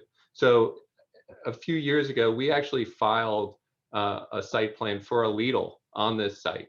And this application is showing about 30% of the traffic being generated from this application versus that buy right grocery store. The other thing that I'll note too, real quickly, is that there is not good data for an affordable housing development such as this. So that when I'm saying that it's 30% of the Lidl, that's actually assuming market rate apartments, because we just don't have good data. But more so what we have had with conversations with PHA and other applicants here is we actually think that that number is probably even lower, probably about 20%, if not somewhere lower than that. As far as if you were to go through and pull up all of the asphalt and repave and kind of build it to standards, you're easily looking at $500,000, probably north of that. When you start getting into the curb and gutter, you start looking at drainage impacts, even things such as whenever you start to sort of open up and look at something again along those lines, you're looking at stormwater quality, quantity improvements, street trees, things like that. Thank you. I really appreciate this. Anyone else? So now we're talking among ourselves, hopefully walking towards a decision on this particular matter.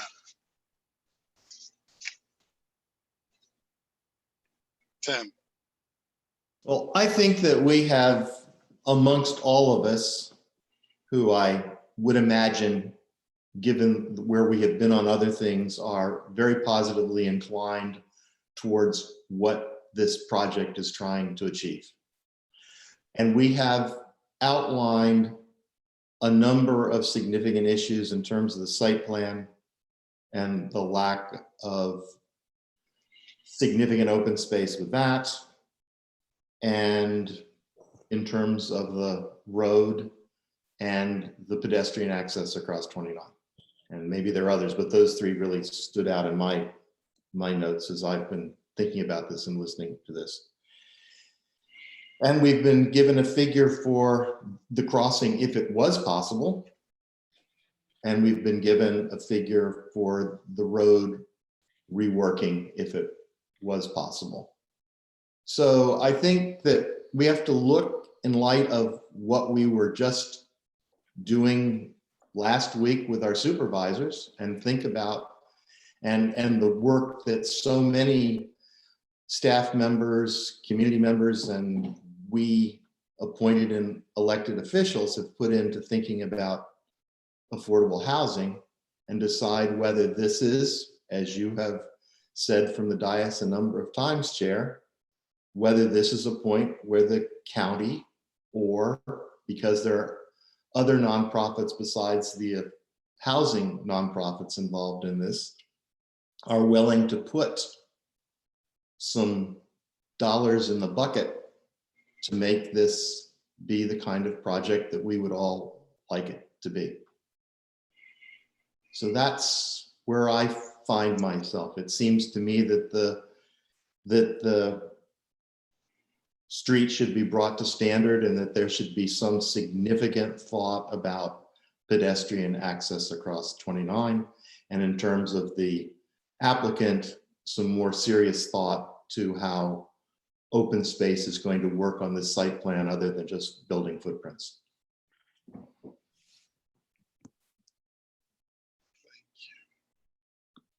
Who would like to continue that or add? Corey, then Karen, then Jenny. Mr. Chair, if my audio starts failing, when I turn my camera off, I feel like my internet's been lagging tonight.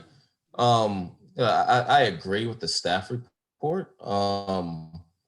I think regarding the issue about crossing 29, I think that is a long-term issue as well. I recall us having the same conversation in our form-based code work session. So that's not anything that's going to go away anytime soon. So I guess where I'm at with this is that I love this project. I think it's a beautiful collaboration. And out of all the work sessions that we've sat through, to me, this is what I get out of bed for as a planning commissioner, is these kinds of projects that have this kind of community impact, right? The affordable housing, ending homelessness, is a redevelopment. The list goes on. And so I'm in a position to enthusiastically support this to move forward. I just want to put a pause there before we go to Karen. He's saying that now, before the birth of his next child. When the birth of the next child occurs, it'll be interesting what he says about getting out of bed. I just want us all to just sort of keep that in mind about what Commissioner Claiborne just shared with us. Karen, please. I'll try to be brief. I also really do support this project. I do want to just reiterate, I don't think we should hang our hats on trying to get across Route 29.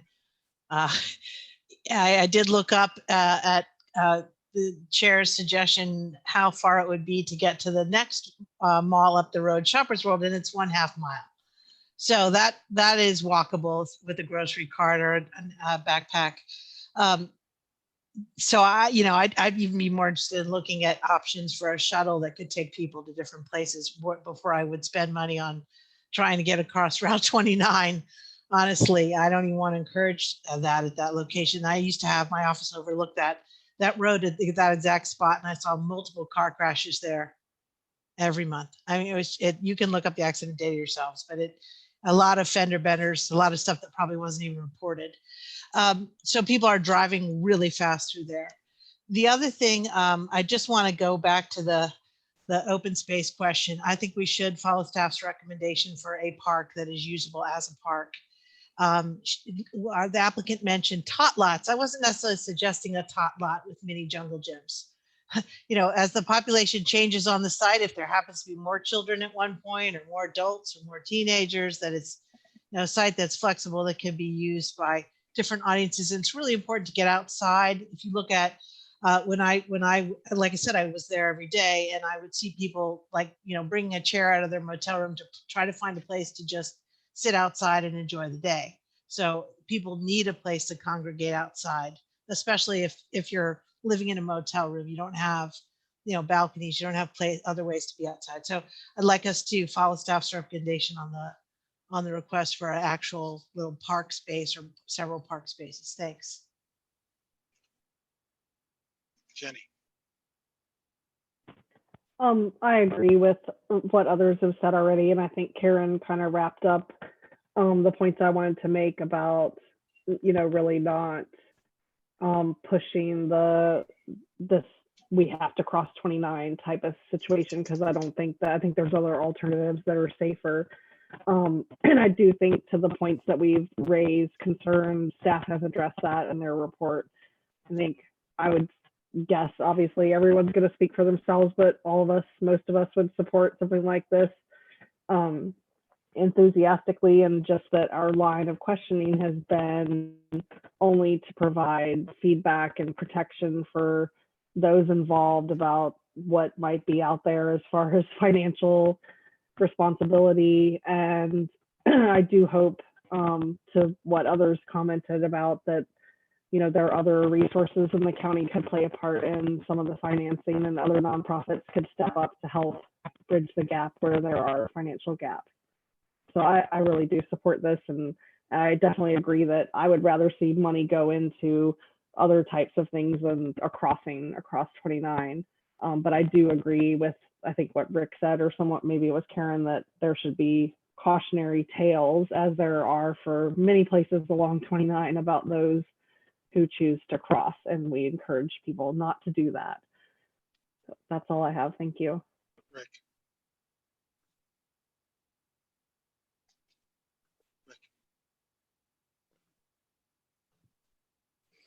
Yeah, Rick. I'm overwhelmingly enthusiastic about this project, both conceptually, organizationally. I am concerned, however, about the potential tragedy of the commons for the green space and for the gardens and meditative garden proposed here. And the tragedy of the commons is that through collective action of all three of these organizations committed to a public service mission of meeting the needs of their residents and the people they serve, that over time, the resources that are there, which are green and to be shared in commons with one another, will be devalued or depleted with time. So I would like to see at the board level some proposal here on how to address that, either through a collective organization like a homeowners association with all the businesses that are here in this location pay in on an annual basis to maintain the green space that will be utilized by all. Otherwise, I really do worry that over time, the green space will become degraded and will not be the quality space that all of us are hoping for. And I think that all of the residents in this facility deserve to have.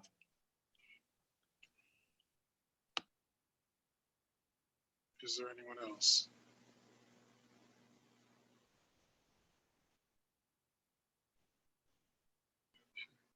So I will.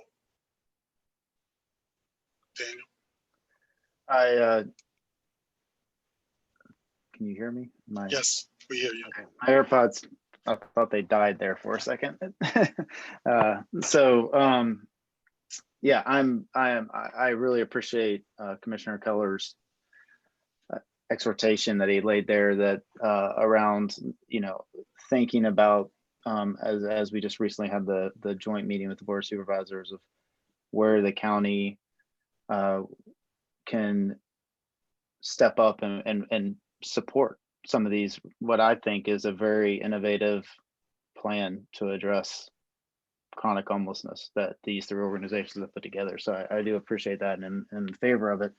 I think I won't restate everything, but I think it's been well covered. In addition to that, in addition to what has been stated by my fellow commissioners, I think having a plan for how maintenance until a additional for that road and the operating budget, in addition to the green spaces, as Commissioner Randolph just mentioned, should be something that they should be able to speak to as it's brought in front of the board, until the county knows how they're going to do it, because it is a private road, specifically for the portion that directly butts their properties. And I guess the other thing that I just would caution is that I know putting up signage, and we've said this, and we're not encouraging people to cross 29, but I would just note that directly across 29, in addition to Food Line, is Big Lots and other very attractive places to go, both for young children as well as adults. And so I think not losing sight of that and figuring out how we're going to address or help you know, I don't know if it's partly with the education component with the community and these nonprofits of helping and or a shuttle, as has been mentioned, but some component there that the community of these nonprofits can help with either facilitating the movement across 29 or helping educate the relevant home, you know, citizens of this area on how they can move safely through the area.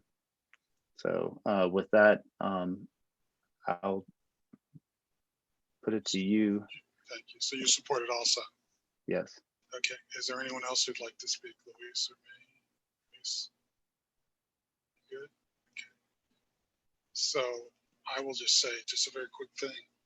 So I will be clear that I actually support the elements of the project. I have struggled with the location of the project. I'll just be really frank with you, with everyone about that. And so I want to be very clear about what I'm saying. So the collaboration, the goal, the strategy is brilliant. The location, I think I would be more excited about a different location because I think there's a lot of complications. I would be happy with a different. I would prefer a different location. I'm not even saying I'd be happy, but I'd prefer a different location. That has nothing to do with the collaboration. That has nothing to do with the goal, but it does have to do with whether or not as I said earlier, the whole idea of losing a prime or shifting a prime commercial space to a space that, as I've learned here, is going to be predominantly engaged in residential, even absolutely the top-notch and most honorable of residential projects is something that I'm just struggling with. I struggle with that given the county's hard lines on what we consider development and what we consider non-development space in the county. So I need to say that. And I need to say that in a way that people hear me say that I am not against this project, but I am struggling with, and I have struggled with the location of this project.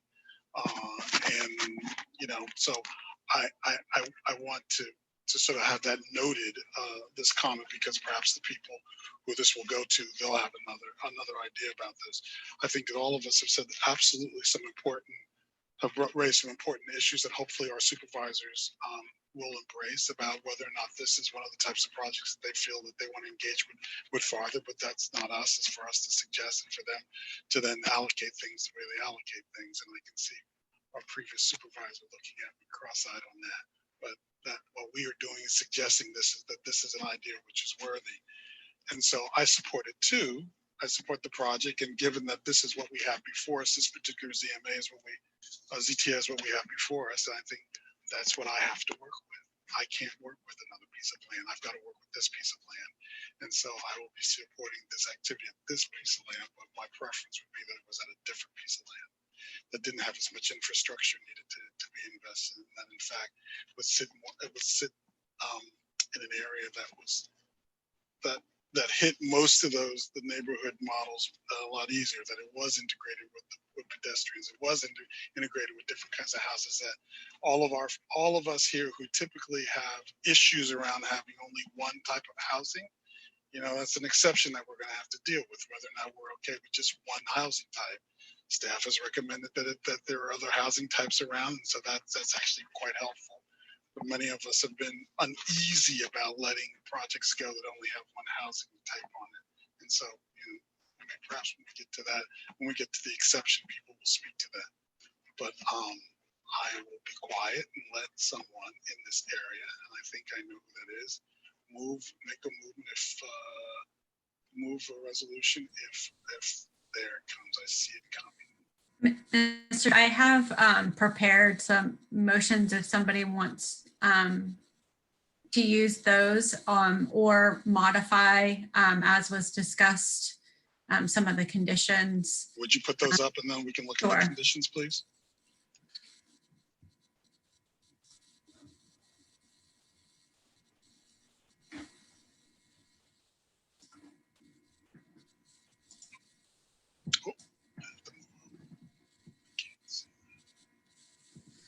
So would you walk us? Yes, please. Thank you. Yeah. So what I put together here is what with the changes, those 4 changes, and I can go back to them if anybody wants to look at them again, but I outlined it in the staff report.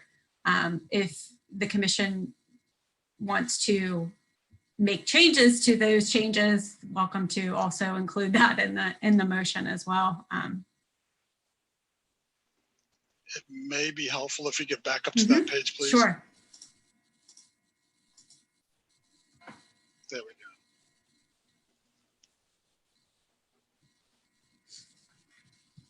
go. Is everyone seeing those?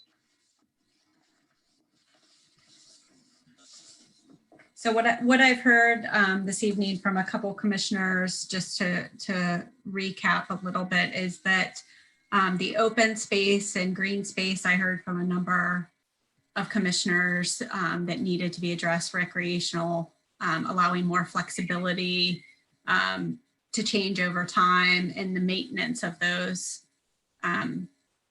areas. The road was mentioned, the Premier Circle Road was mentioned, in the maintenance and adequacy of the standard of that road. There were 2 different things mentioned regarding the pedestrian access. A couple commissioners, not hanging our hats on the crossing, and it should be for the future. Another couple want that to be considered as moving forward, that concern to be addressed. So those are the items that I listed here, in addition to the minor changes that I had mentioned in my presentation and report on the bus stop and the maximum square footage. Thank you. Is someone ready to move with these recommended changes? Whoops. Would you like me to put up the motion or the changes? The motion, please. Okay.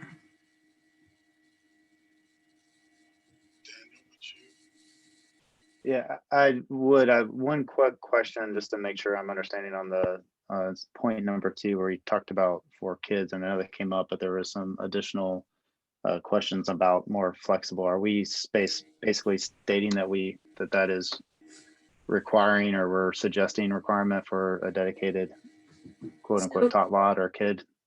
No, so currently there are a number of amenities listed within the Code of Development, one of which is not a playground or play space for children. And so I recommended that be added to the Code of Development to allow that flexibility, so they can provide those amenities that they outlined in the Code of Development, or a play area. That was one of the ones that I felt was missing from the list. But if the commission thinks that another one should be added, certainly that's up to you all to include that. But that was what staff had identified.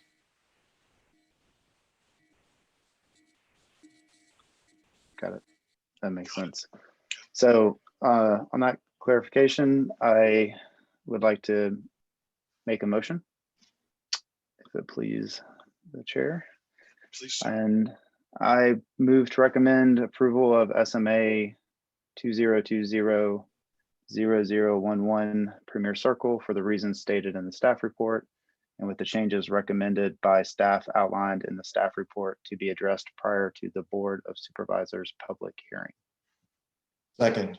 There's a seconded by Mr. Keller, ZMA 2020-11 Premier Circle. Are there any further discussion? I can't see. I have to go a little bit. I'm sorry. I have to go a little bit further. Okay, I can see you all now.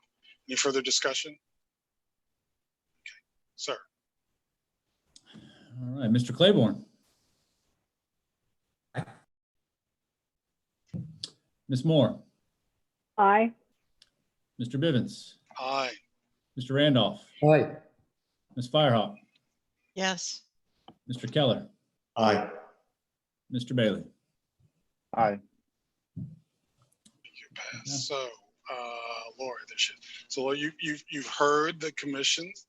I think no one should take away from this that we are not pleased and not supportive, but there are a number of questions that we believe would be helpful for you and your and your clients to be able to be actively engaged in responding to when you go before our supervisors. Oops, we just moved. And so on that note, thank you and them for bringing such an interesting project before us. Thank you, Mr. Chairman. Thank you, commissioners. We appreciate all your well thought out comments, and we will certainly work on those before the board hearing. Thank you so much. Mr. Chair, before we move on, please note that there's Oh, that's right. Stop. exception request. That's right. We have an exception. Whoa, those exceptions are an exception to the. So, Mr. Bailey. Correct. Just so I'm tracking, is there one or two special exceptions? One. Okay. I'd like to make a motion. I move to recommend approval of the modification for the requirement for two housing types within a neighborhood model district for ZMA 20200011 Premier Circle for the reasons stated in the staff report. Is there a second? Second. Tim. Seconded by Tim. Further discussion? Sir. All right, Mr. Claiborne. Aye. Ms. Moore. Aye. Mr. Bivens. Aye. Mr. Randolph. Aye. Ms. Firehawk. Yes. Mr. Keller. Aye. And Mr. Bailey. Aye. There you go. That's passed. And so even though I was a moment away and got saved by the council, you have again, you have that to go with you when you go to the supervisors, Ms. Thank you again. Have a safe and prosperous year until we see you again. Thank you. You too. Happy holidays to everybody. Bye. Same to you. Okay.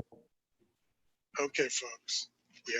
We have another one right now. Do we need a moment, or can we push on?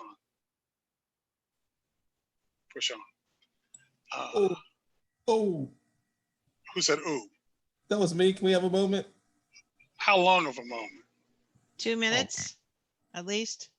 Corey? Can you do 2 minutes, Corey? My bathroom's in arm's reach, right over here. Okay. Okay. I'll see you all back here, and if it's later than 8:10, we're rolling. Okay. Leave the keys in the ignition. I'll be back. All right. Hey, Charles, you okay? Doing well. Had a little adjustment we had to make there. All right. We're back okay. on time. Well, do we have comments for this one? Do we have public? I don't know if we have public comments. That one we had some signed up ahead of time. Okay. But we do have our applicants ready. I'm going to bring them in now so that they're ready to go. So that they're ready to go? Yep. Okay. Oh, isn't that something?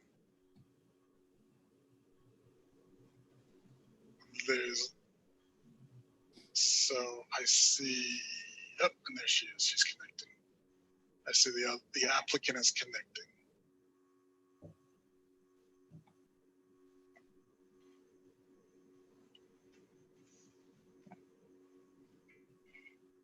Welcome back. Okay.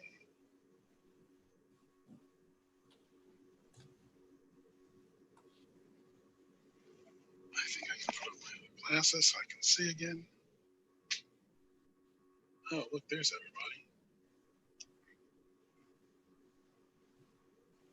Oh, it's cutting it close here, folks.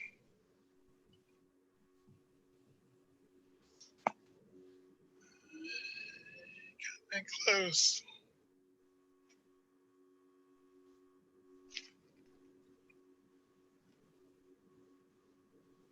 It's a funny thing. We're going to have perhaps, 12 hours of bad weather tomorrow, over the night. And we had to go someplace to do something. And you would have thought that people were stocking up for like a week's worth of snow. I felt really embarrassed. I had like one thing I needed to get. It's like, oh, what am I missing here? There's like carts spilling over with food. I'm like, this is really scary, but it's supposed to be 40 on Thursday, isn't it? Yeah. And then they have a power outage and all this stuff in the freezer doesn't. That's right. It all free. Yeah. Just stick it out in the cold. All right. Let's see. I've got, there's Andy. Where's Andy? There's Andy 1 and there's Andy 2. Okay. Fine. Is the applicant on? Is your applicant on? I see her name, but I don't. She's there. Okay. All right. He's here. Thank you. Okay. Okay. So it's 2010. We're rolling, folks. Let's go. Okay. Oh, well, hold on. I have to do this appropriately. Yes, I do.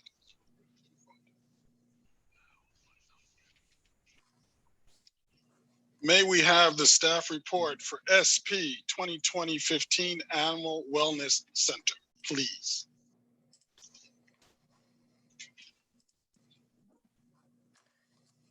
Good evening, commissioners. My name is Andy Reitelbach, and I'm a senior planner with the Albemarle County Planning Division. And before I went any further, I just wanted to make sure that everyone can hear me and my screen is sharing appropriately. Yes. Okay.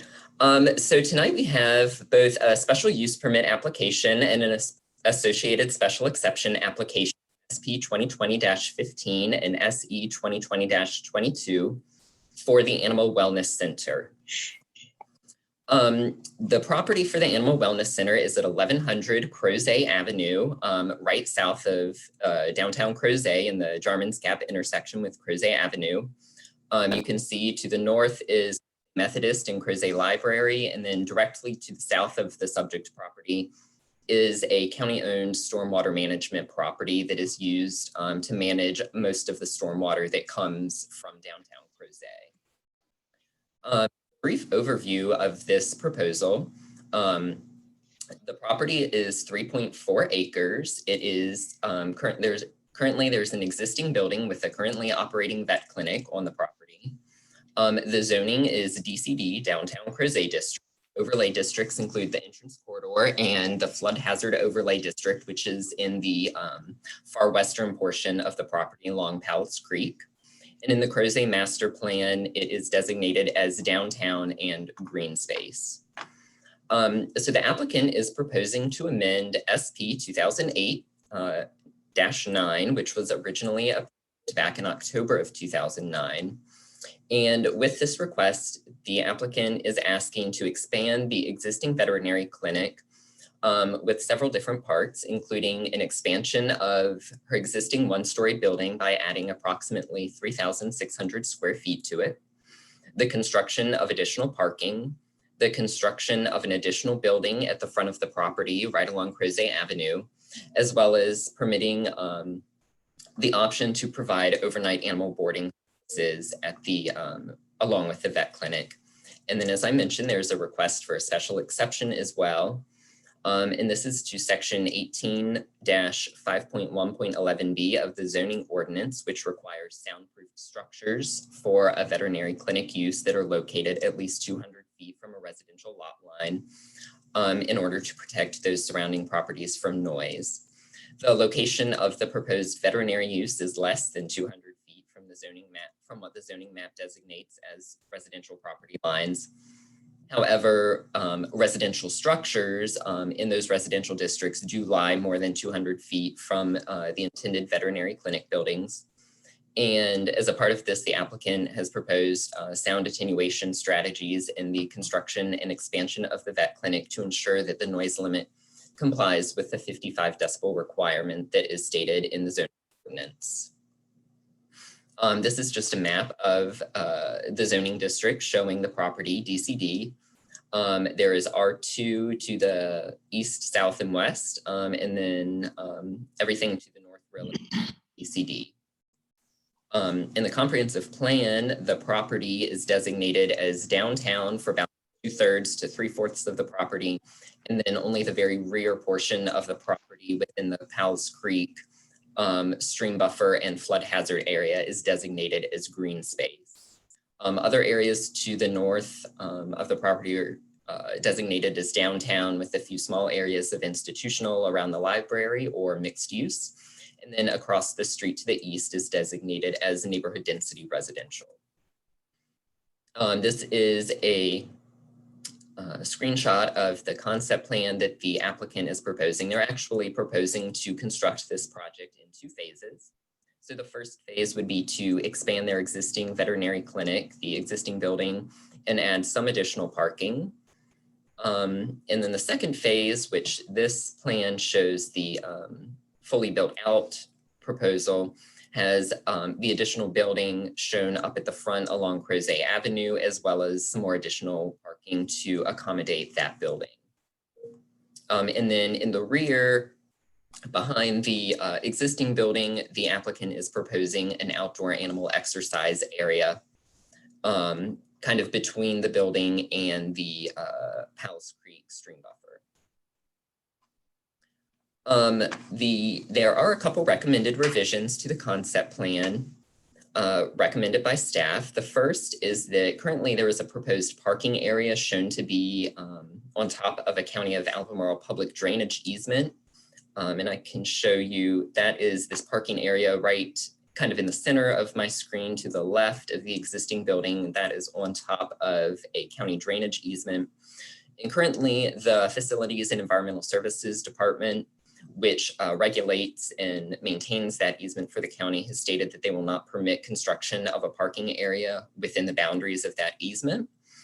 And so that parking area needs to be removed from the concept plan, along with the note on that plan that is associated with it.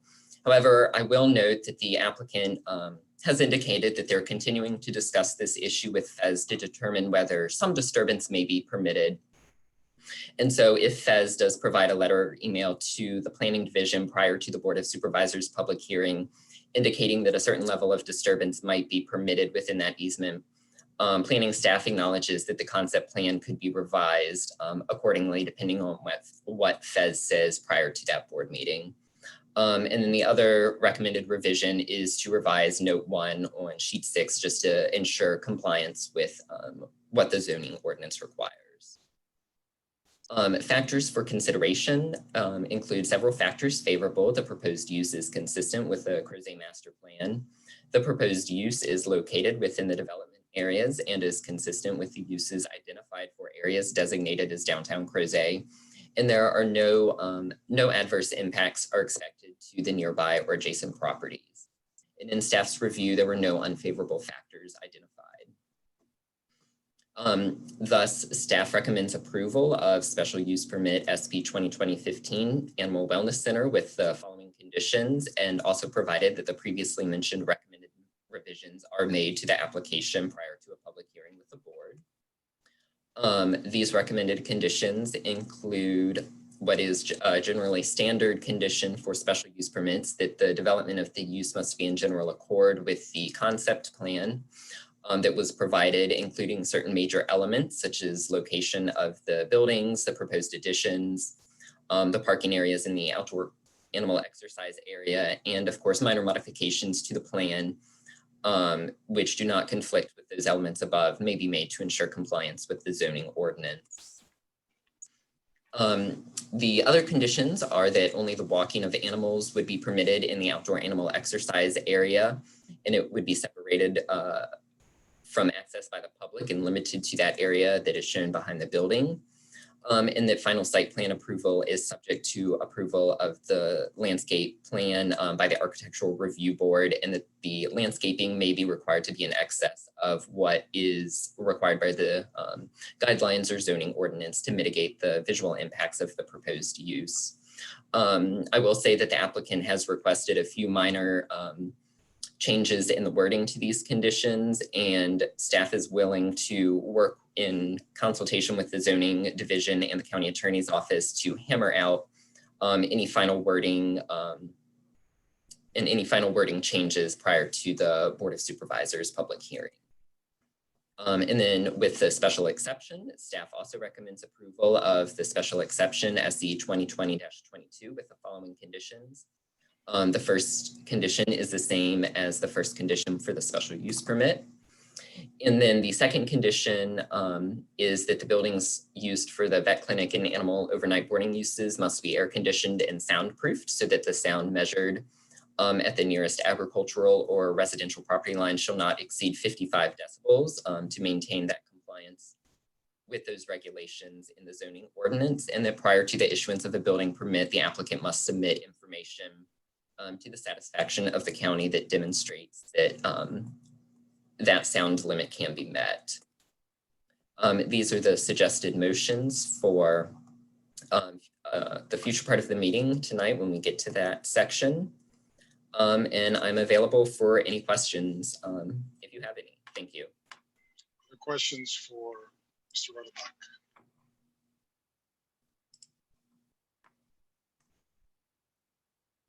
No questions. I'm looking for, there's no questions. I have a question on the second building, which we're saying will be 20 feet from, I guess, from 29. Is it the 20 feet? It looks like there's a 0 lot line going north to the adjacent property. Will there be trees there, or will there be some sort of green buffer that's between the second building and that house that's over there, or whatever that property is that's over there? It is not required by the zoning ordinance, and I don't believe any were shown in the concept plan, but I don't know if potentially the applicant is proposing to do any sort of landscaping in that area. I would hope that the applicant would speak to that, because, you know, green trees like fences make good neighbors.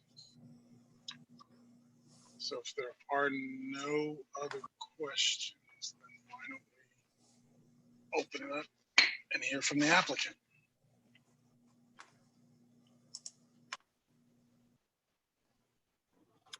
Good evening, Mr. Chairman. This is Valerie Long. I just want to first check that everyone can hear me okay. Great, thank you. I'm here with our client, the applicant, Dr. Hillary Cook of Animal Wellness Center.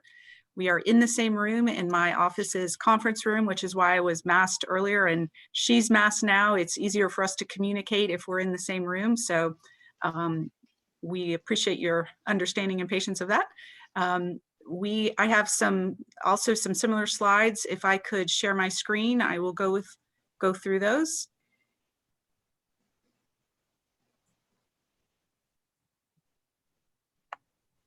We see those, we see them, so you're good. Great, great. All right.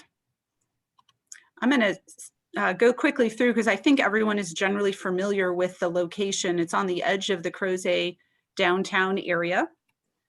Here's another view just to provide some context to with the surrounding neighborhoods and the surrounding downtown area.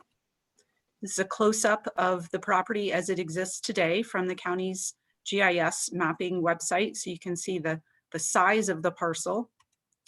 This is a photograph of the existing building with obviously the parking in front. As we described in our application, one of the biggest challenges, even now prior to expansion of the practice, is the shortage of parking. Some other views from Crozet Avenue. These were taken from Google Street View. Some of these were taken on site, showing views from Crozet Avenue, the existing parking lot. And in the lower right corner, that is a bridge that was constructed when the drainage easement, which I'll talk about in a moment, was built. That just leads back to the floodplain area. Again, another view from Crozet Avenue. From various directions, you can see the relation of the building to the road and the existing sidewalk. As was shown earlier, the zoning is downtown Crozet district. This is on the edge of it. We think it's really a perfect transitional use. Dr. Cook has had this business here since 2008 when she obtained her first special use permit. It's worked out very well. They've not had any complaints or issues with neighbors of any kind.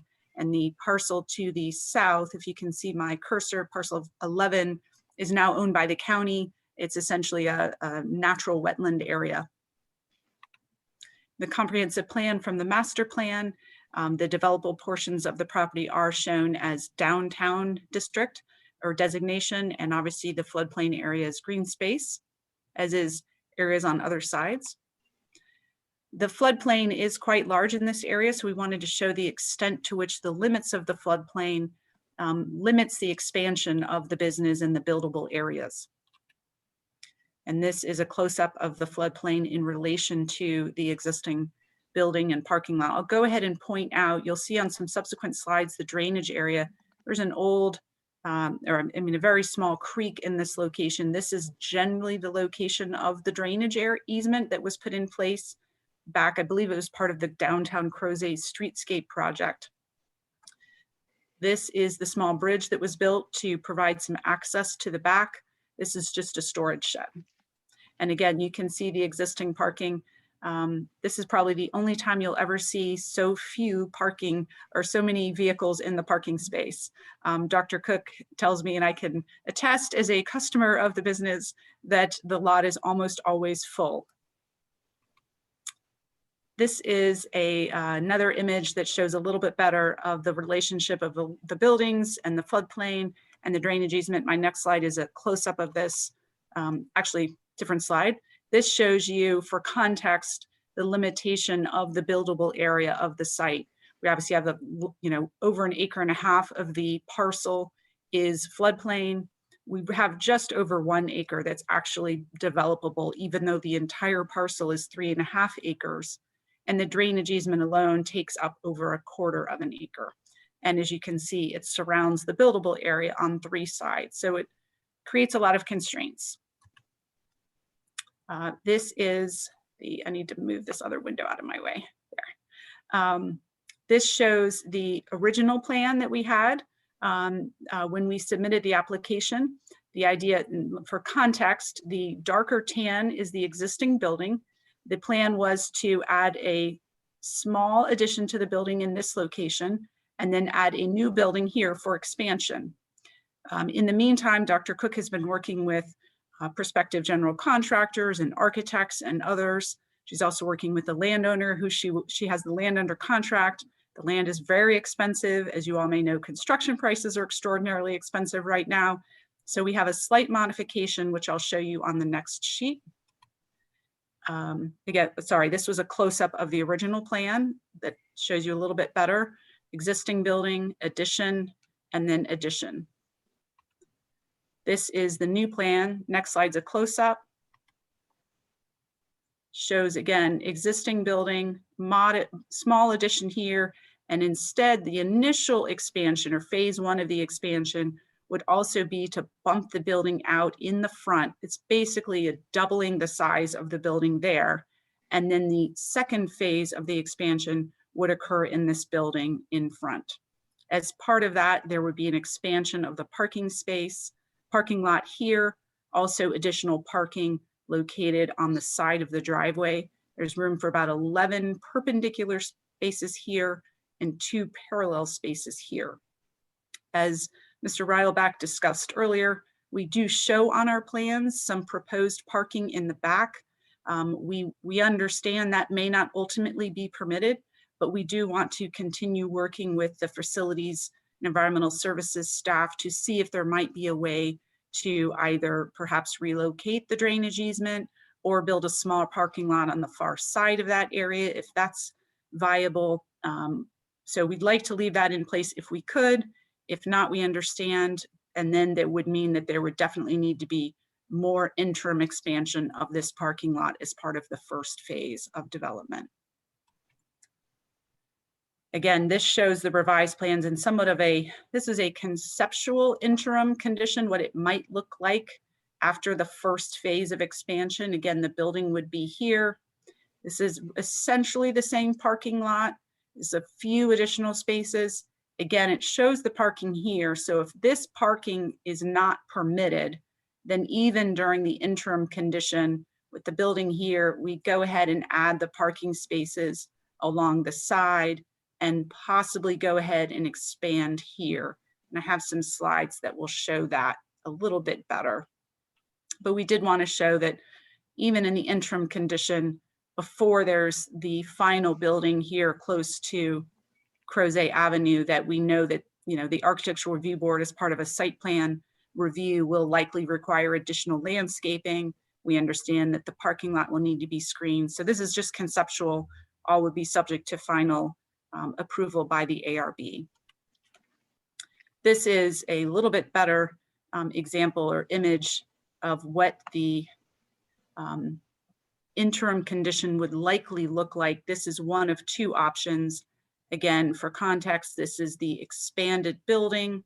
You can see again, for context, that's the outline of the drainage easement in back. So there's no parking shown here. Go ahead and add these parking spaces along the side of the driveway. This is essentially the same parking lot as is there now, with the addition, about the same size, a few additional spaces. This would provide for 29 spaces. Dr. Cook already has 20 employees. She's working hard to add an additional doctor to her staff, which would also result in 4 additional staff members.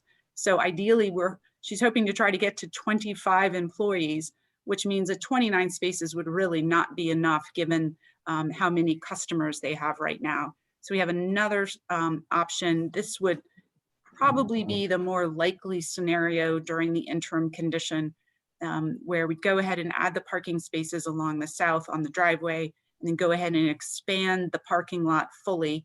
And then obviously there's still room for the final building there once she's ready for that. And this is again, just a version of the plans showing that full build out with just more detail. I thought the prior slide was a little bit easier for you all to see and understand. That's really all that we have in terms of the plans themselves. We're happy to answer any questions that may come up with regard to Dr. Cook's practice. If I may, I'll go ahead and address your question, Mr. Bivens, about landscaping. As Mr. Reilbeck indicated, it's not required here because there's a 0 setback there. The owner of this parcel to the north is the same owner of this parcel currently that Dr. Cook has it under contract with. So they've been working very closely. I would say this plan would not preclude landscaping in that location if it were ultimately determined to be needed or appropriate. We're not showing it because the site is so constrained by the floodplain and the drainage easement. We're trying to preserve as much of the developable space on site as possible and leave a little bit more space, get my cursor going, along between the building and Crozet Avenue for appropriate amounts of plantings there. So that's that. We do have the special exception. We're agreeable to those conditions. I think that's everything that we have. We're fine with the conditions for the special exception for the soundproofing. We know that's standard. The residences are more than 200 feet away themselves, although the lot lines are not. And one question that came up from a few members of the public was whether there would be outdoor, with dogs would be outdoors at night or anything like that. And there's no outdoor pens or outdoor runs of any kind that are proposed or that would be allowed. So everything would be indoors within air-conditioned and soundproofed buildings.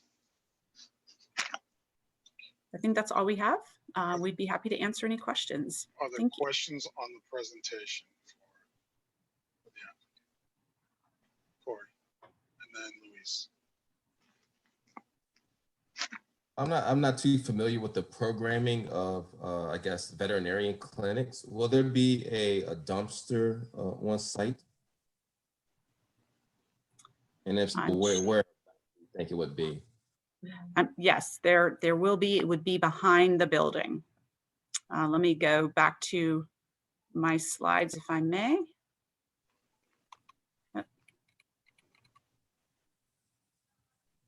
Sorry, I have to move this other out of the way. Okay, so right now, again, let me go maybe one back. It's probably easier to show. You all see this still? So it would probably be back here somewhere, not in the drainage area, but somewhere back here, or perhaps back in this, on behind the parking area or to the side. We didn't get into that level of detail on this plan, but certainly there would be a dumpster. Sure. And then the second question, and this might be considered detailed at the concept phase, but it's such a tight site. I know you all are certainly thinking about it, but for that building that will be fronting the street, the proposed addition, I know it's really tight up there. Where do you think like utilities and so forth would be coming in?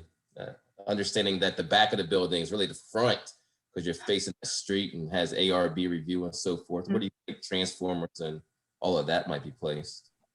Let me go to the next slide that will show that a little better. You're right. And excuse me, I should have mentioned at the beginning of my presentation that Justin Schimpf with Schimpf Engineering is the civil engineer for the project, and he is on with us as well. So he may want to jump in. He's probably looked at that more carefully than I have, but you're exactly right. It is a tight site. We're actually set back, the standard is that it be 10 feet from, no more than 10 feet from the road. Staff is willing to accommodate and grant the ordinance allows the staff to approve it being no more than 20 feet back, which is what we have shown there. And among other things, that's necessary because it's a little hard to see, but the red underneath this area is the portion of the drainage easement that goes across the front of the parcel. So it is very constrained. I believe that there are a number of utilities on site now. I know that there's water and sewer line easements along the back. There's overhead power here and throughout, but we'd obviously have to work all of those things out at the site plan level. I guess I would ask Justin to chime in if he has any other thoughts to add in that regard. Hey, Justin Schimpf, the engineer for the project. Nothing really to add. Your question is certainly a good one. If you were dealing with a 10-foot setback, that or maximum setback, that gets very challenging. But 20 is a little more reasonable. We work in the city with 5 and 10, and we get into problems with transformers set all sorts of weird places. In this case, the power's off the side, so we can put our transformer off the side of the access road and use conduit to get underneath. And the rest of the utilities are generally available, as Valerie pointed out. Thank you. Corey, you okay? So Luis and then Karen and then Jenny. Luis, Karen, and Jenny. My question really has to do with the storm drain, and maybe Justin can give us a little bit more detail about the general strategy. It is a sensitive site from a storm drain standpoint. And perhaps, where you're showing that parking lot in the back, I just wonder if that was not considered potentially a stormwater amenity, both for perhaps quality and quantity control. Yeah, so you're correct, but we didn't realize it at first because it's not recorded as such. But that drainage easement is actually effectively a stormwater management easement.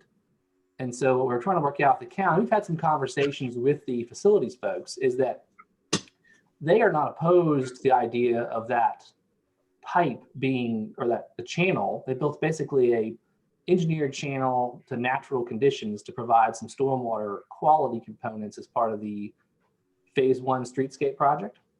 And so that they would like to stay, or if it's impacted, to see it relocated in a way that provides equal or greater stormwater measures than existed currently. So that's kind of the detail we're working through. But yes, you're right. It is a it's an engineered stormwater feature. It was not a natural item. It was a very small channel that went through that the county re-engineered as a stormwater measure. It could be relocated, meandering around the parking lot and even sort of increasing the length, and then theory increasing its effectiveness as well. But we haven't got to that detail, but that is a possibility.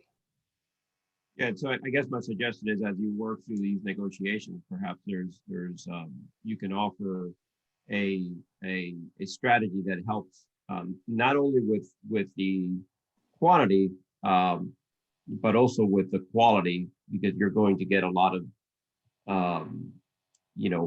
unfavorable conditions washing down the asphalt and into that drainage. Sure, yeah, understood. That I think will be part of the program if that is permitted to be moved. We don't know that yet, but I think that would be part of any scenario in that situation, water quality especially. Thank you. Karen. Yeah, I'll be quick. I had questions along the same lines. I was wondering where and how stormwater was going to be handled because we just went through this recitation of how tight the site is, and then I didn't see where you would be doing that. I mean, it would be nice if you would consider using some more progressive measures besides just putting water off into the channel, such as permeable pavement. I mean, Justin has heard this all from me before, but it would be nice if this site was actually designed a little more progressively. I'm tired of underground storage tanks and water quality credits being bought off site. The other question I had was actually, so you can answer that if you want, but the other part was this future phase development, the building showed up in the front. I thought we were only approving or considering, I shouldn't say approving, considering the proposed building addition shown on my screen to the left. And so are we being asked tonight to approve all these phases, or are you just showing us the future phase by the road for informational purposes? So I guess I had two a concern and a question. One, stormwater related, asking if you're doing anything progressive. If you're not, I'm sad. And then the second part was about the condition of the building in the very front. Thanks.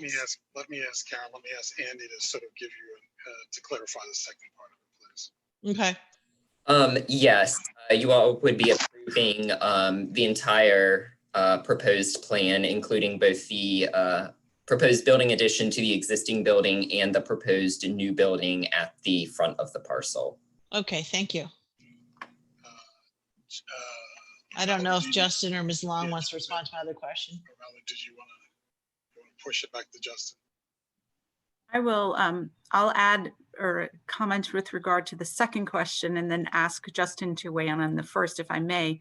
Mr. Reidelbach was correct. We are asking Ms. Firehawk for you to approve both the first and second phases of the development for the SP use of the veterinary and the boarding. The property, as being that it is in the downtown Crozet zoning district, there are a number of other uses that are permitted by right. For example, this building could be built today for an office building, retail, or even housing. The only reason we need an SP for it is for the veterinary use. So it's important for Dr. Cook to know that when and if she outgrows the first phase of the expansion, that she has the ability and the right under the SP to be able to expand her veterinary use into this building as well, so that ideally we don't have to come back and amend the special use permit for a third time. Okay, can I follow on to that question then? This building we were talking about a 20-foot setback from the property line. And then earlier when you were speaking, you were talking about, I thought you said something about acquiring another parcel. Can you clarify that? Are you just literally saying you want a 20-foot setback for the building up at the top, which is not by right that you can have that setback from the property line? Am I correct? A couple things. One, we're not acquiring anything beyond the boundaries of this existing parcel. Okay. Dr. Cook leases the property right now. She does not own it, but she has it under contract to purchase it from the owner. The same owner, or maybe it's the same family, I think a family trust owns this parcel, also owns the parcel to the north. So it's common ownership now. So the point being, it's a very friendly relationship, it's long working relationship. So we're not acquiring anything beyond the existing parcel at 1100 Crozet Avenue. Okay, because the land, we received a letter of concern from an adjacent landowner.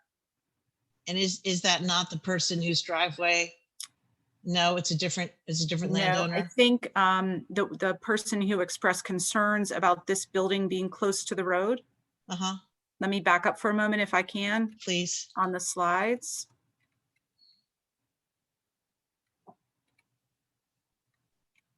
Sorry. Probably the best one to show you is way back I'm happy here. for any clarity you can give. Well, if you can see my cursor, it's right about here. Let me go. So it's not directly across the street, but it's down the road. Their house is right about here. Yeah, so the parcel to the north here is the Smith family. Again, they own 1100 Crozet now, and they own the adjacent parcel, and they'll continue to own the adjacent parcel to the north even after Dr. Cook purchases 1100. Okay, so good relationship with the immediate adjacent neighbor. And then, thank you. And then Mr. Shipton, I don't know if you had any comments on my stormwater questions. I know they didn't give you unlimited budgets for stormwater and that you are capable of many creative things, but I'm just sort of curious as to what is intended. You tell me if there's a particular image you want me to stop on, Justin. Oh, that's good right there. Okay. So certainly what we know from talking to the county, that seems more than fair, that any adjustment to that existing channel, which is a water quality measure, needs to be kept with water quality in place. And would be expanded, I think, for our use. So that would be logical. If we're going to make an adjustment back there, I think we would do on site for that back area related to that.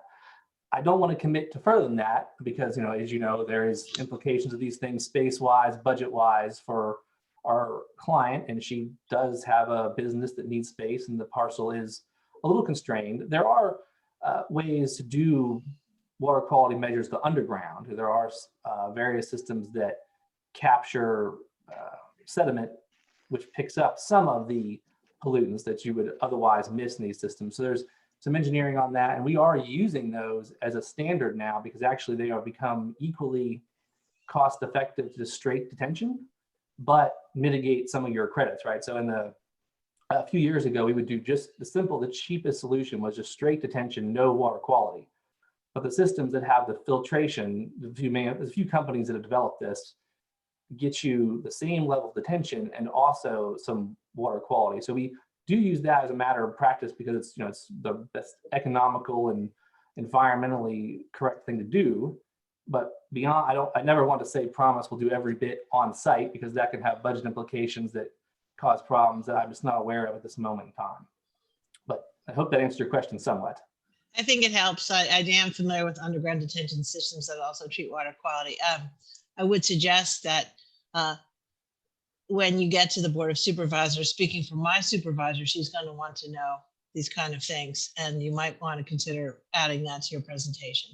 I understand that stormwater management is straightforward, but you're asking to expand the imperviousness on the site. And so, you know, we're still concerned with what would happen. And I actually am not in favor of the drainage, the parking area being in the back, just right along or on top of that existing drainage way. So I'll just leave it at that and let someone else have a turn to talk. Thank you.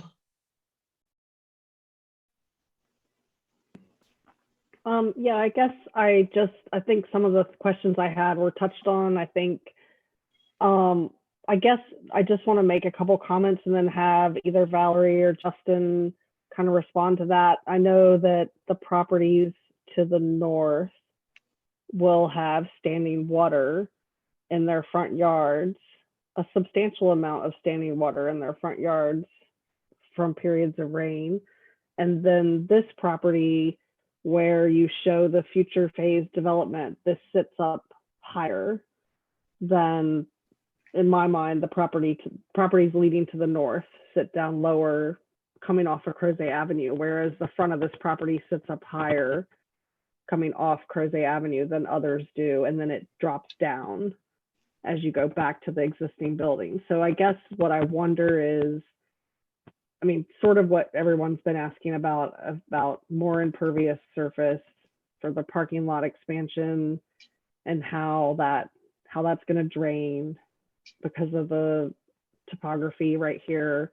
And then I guess my question about the future phase development building, would that sit up higher as the property currently lays, or would you do grading? So I wonder if that would sit up more at grade with the road, which is a little bit higher than the building that's existing that's down lower behind.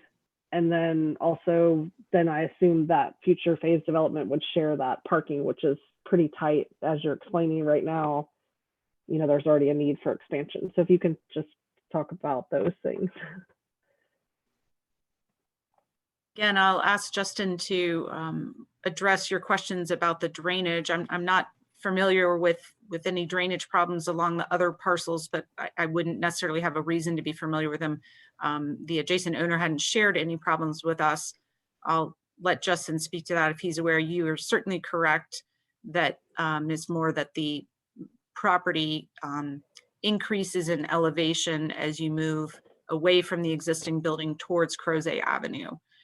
So in terms of how that building would be built, it would have to be at least a 2-story building pursuant to the downtown Crozet zoning district minimum height requirements. So at a minimum, it'd be a 2-story building. I may let Justin speak to the technicalities of how it would be kind of tucked in there. Again, we haven't designed that site with that level of detail yet, knowing that it's sort of phase 2. That the initial focus will be on expanding the existing building. You are correct that the future building, though, would share the parking, which is, so we do want to make sure there's sufficient parking.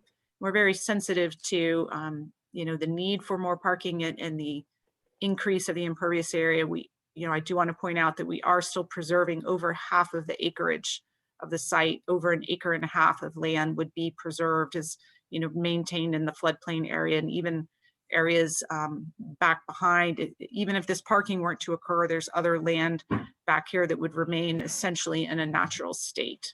And given that this is the downtown Crozet area which is envisioned to be an area of more intensive development, we're trying to kind of find that balance between addressing all of those issues and making sure that this small business can accommodate their future growth needs in a way that's economically viable as well. So I'll let Justin speak to. Yeah, and before Justin goes, I want to just say I'm supporting this project. I just have a couple technical questions because I'm familiar with the properties that lie to the north, and I see standing water there. I don't know if it's the property immediately adjacent or the one next to it, but several of those will have water in their front yards.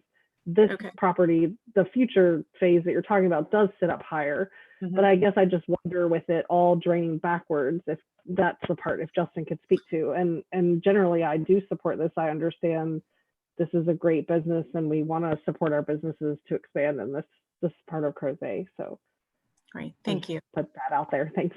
Thank you. Justin, you want to jump in? Sure. So on the grading and drainage are related. In this case, the building it would end up being kind of a one level on Crozet Avenue and sort of a basement condition. So we'd force the grade behind the building down because if you're obviously more familiar with the site probably than I am, driving by it frequently. But the existing vet office is fairly low in elevation. So we would actually kind of cut that parking lot down, that you see there, to a basement level, or sort of most of a basement level on the front building. So the grade, if I'm a neighbor's property and I'm looking where do the parking lots at the property line, we'd be lowering the grade in that area. So we would be sure to not, say, impound water or make anything worse. If there's standing water there, we'd be lowering our grade to sort of assist with drainage coming across the property in that location. So that whole parking lot would sit sort of below what's there now, and then in the building would sit, generally speaking, with a first floor, some steps perhaps walking out down to the street, and then a more of a basement level entrance at the parking lot. And drainage would flow, if you're looking at this plan, essentially from the neighbor's property diagonally across our parking lot into our storm sewer, where it'd be captured into the underground detention. So that's the overall grading and drainage scheme here.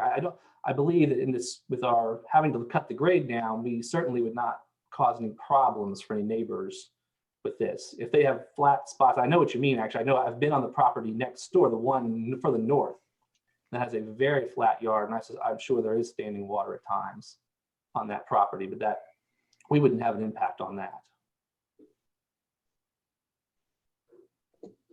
Okay, thank you. Next.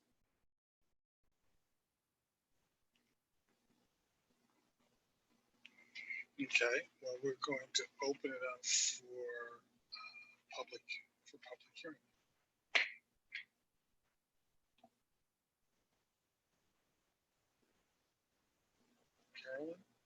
Howard.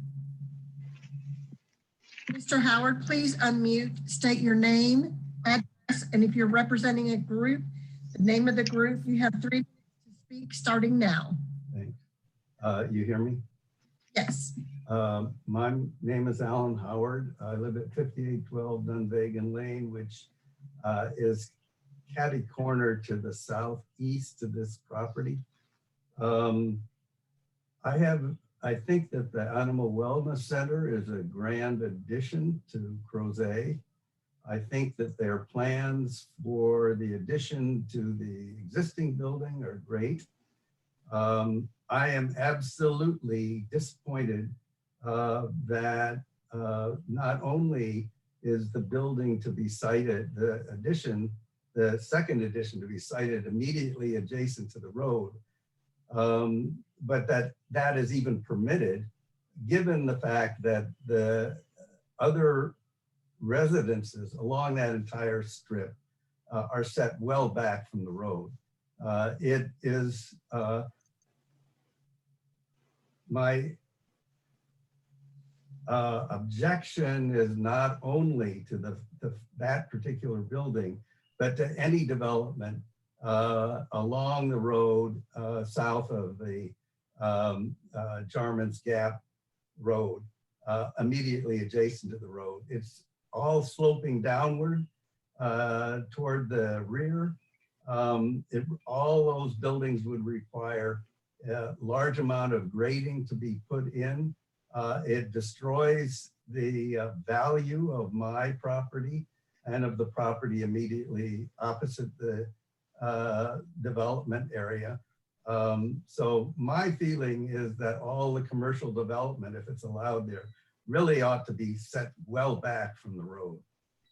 So that's my only comment. I would recommend that the Planning Commission only approve the building addition to the existing building and require a later proposal for the second building. Thank you. All right. Next, I have Mr. Lou Long. Mr. Long, please state your name and address. You have 3 minutes to speak starting now. My name is Lou Long.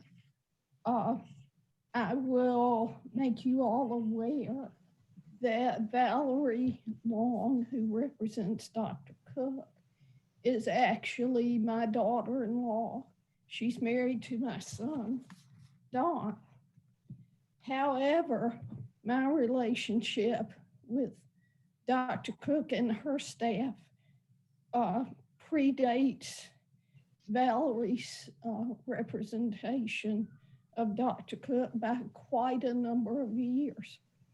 Dr. Cook and her staff have cared for both my chocolate lab, who passed away from cancer this past year, and the new puppy I have, which you may hear in the background.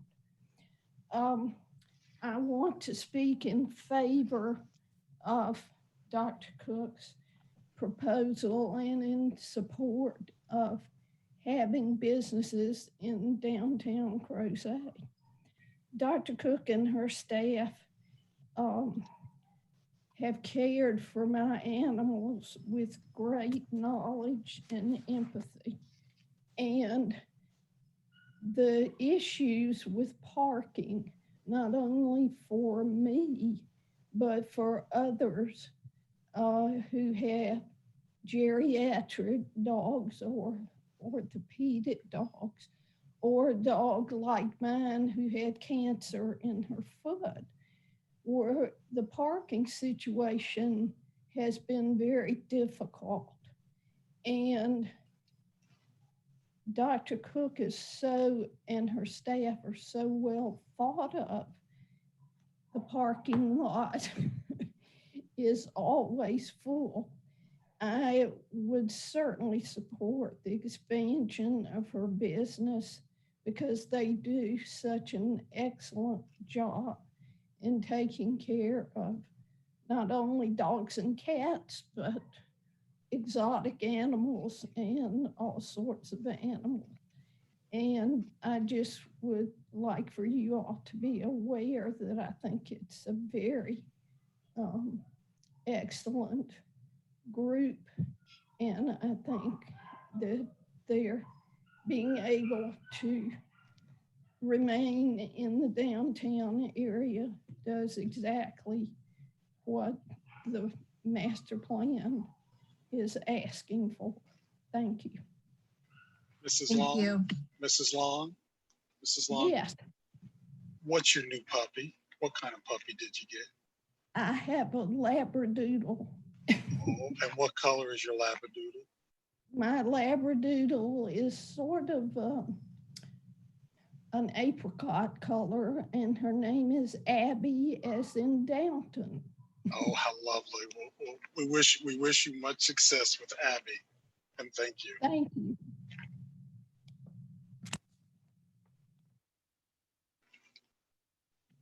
I do not have anyone else at this time that wants to speak. Thank you very much. Then we will close the public hearing, and if the applicant would like to speak to those matters. Thank you, Mr. Chairman. The only comment I will add is in response to Mr. Howard, who spoke earlier. I certainly understand his comment and his concern, and I hear it.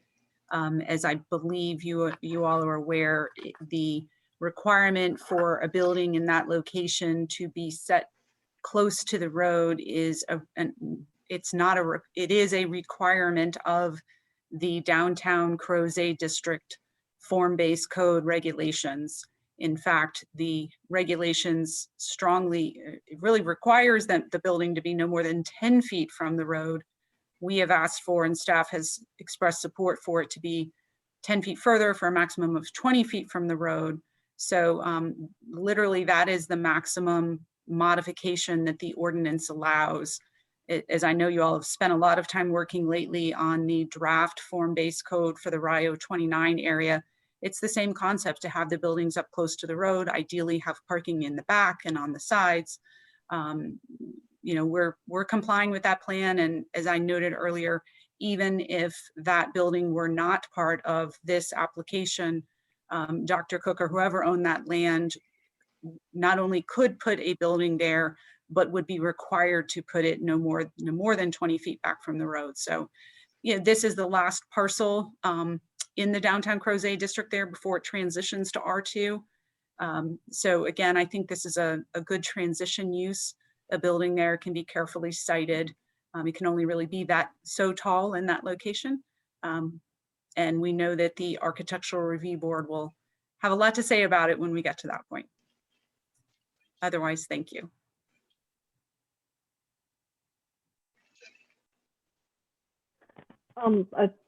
Thanks, Valerie. I think you kind of addressed Mr. Howard's comment, and I'm sure there's other people that probably have a similar feeling and aren't here tonight to speak before us. And I totally get that. I get the concern. I get that this is a difficult site, and the sites that are between this and what has developed in downtown are set back and are residential in nature, but this is part of the DCD.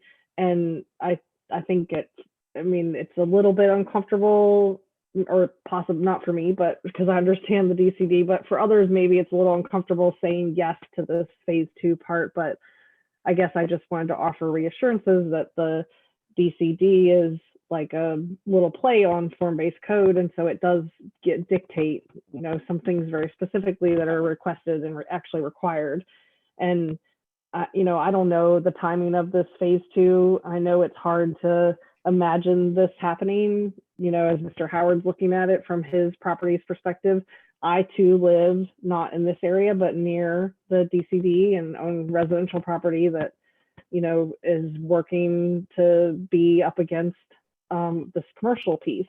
And I just want to try to offer reassurances that I think over time, as we see downtown fill out and develop, this will make more sense than it probably makes now to imagine this being here. As we start to see barns develop, and we do have properties as you head more into what people think of as downtown, that we are pulling those up closer to the street. And so this is in keeping with that. And so I am comfortable with this. And in my head, I guess I imagine it sort of taking place in a natural way, that as downtown starts to build and become more full, we would want to make sure that we're taking advantage of every property that we can. And this is an opportunity that we have here to create some more commercial business in downtown Crozet. So I would like, if anyone else has any comments, otherwise I'll make a motion. Are there others who would like to speak to this matter? Rick. I'd just like to weigh in that I support enthusiastically more of the site going to the dogs and to the cats and even to exotic animals. I had my lab here, but my wife got home, and so the dog wisely decided to go over with my wife. Otherwise, I was going to have Cully go ahead and make comments in favor of the application. Is there anyone else who would like to bring their domestic animal into this conversation? Because you know, whether or not she got her 3 minutes, we actually did hear from Abby. Abby was making her comment in the background as Mrs. Long was speaking, so she got an extension, 6 minutes there. No one else. Ms. Moore. Remember, so that I don't forget and the council doesn't give me a hard time. I think there's two things. We have a special exception too. Okay, first I'll move to recommend approval of SP 2020-15 Animal Wellness Center with the conditions and revisions as recommended by staff in the staff report. Is there a second? Second. Second by Rick. Sir. Mr. Bailey. Aye. Mr. Keller. Aye. Ms. Firehawk. Aye. Mr. Randolph. Aye. Mr. Bivens. Yes. Ms. Moore. Aye. Mr. Claiborne. Aye. Okay, well, that's passed. Shall we, let's move on to the special exception, and there it is before us. I move to recommend approval of special exception request SE 2020-22 to modify the permitted building location requirements of 18-5.1.11b to allow the proposed veterinary use to be located within 200 feet of a residential property line with the conditions as recommended by staff in the staff report. Is there a second? Second. Second by Rick. Sir. Mr. Claiborne. Aye. Ms. Moore. Aye. Mr. Bivens. Aye. Mr. Randolph. Aye. Ms. Firehawk. Yes. Mr. Keller. Aye. Mr. Bailey. Aye. Passes. Ms. Long, Dr. Cook, if you please, thank you for your time this evening. And you've heard the comments from the commissioners about things to think about as you're going forward. And so I know, knowing you and Mr. Shimp, that those things will be considered as you prepare this package to go before the supervisors. Thank you very much. And, thank you all. And hopefully we get to see a picture of Abby at some point. Have a safe remainder of 2020, and look forward to seeing you next year. Thank you very much. We really appreciate everyone's feedbacks and comments, and obviously your appreciation for the application. Thank you. Okay.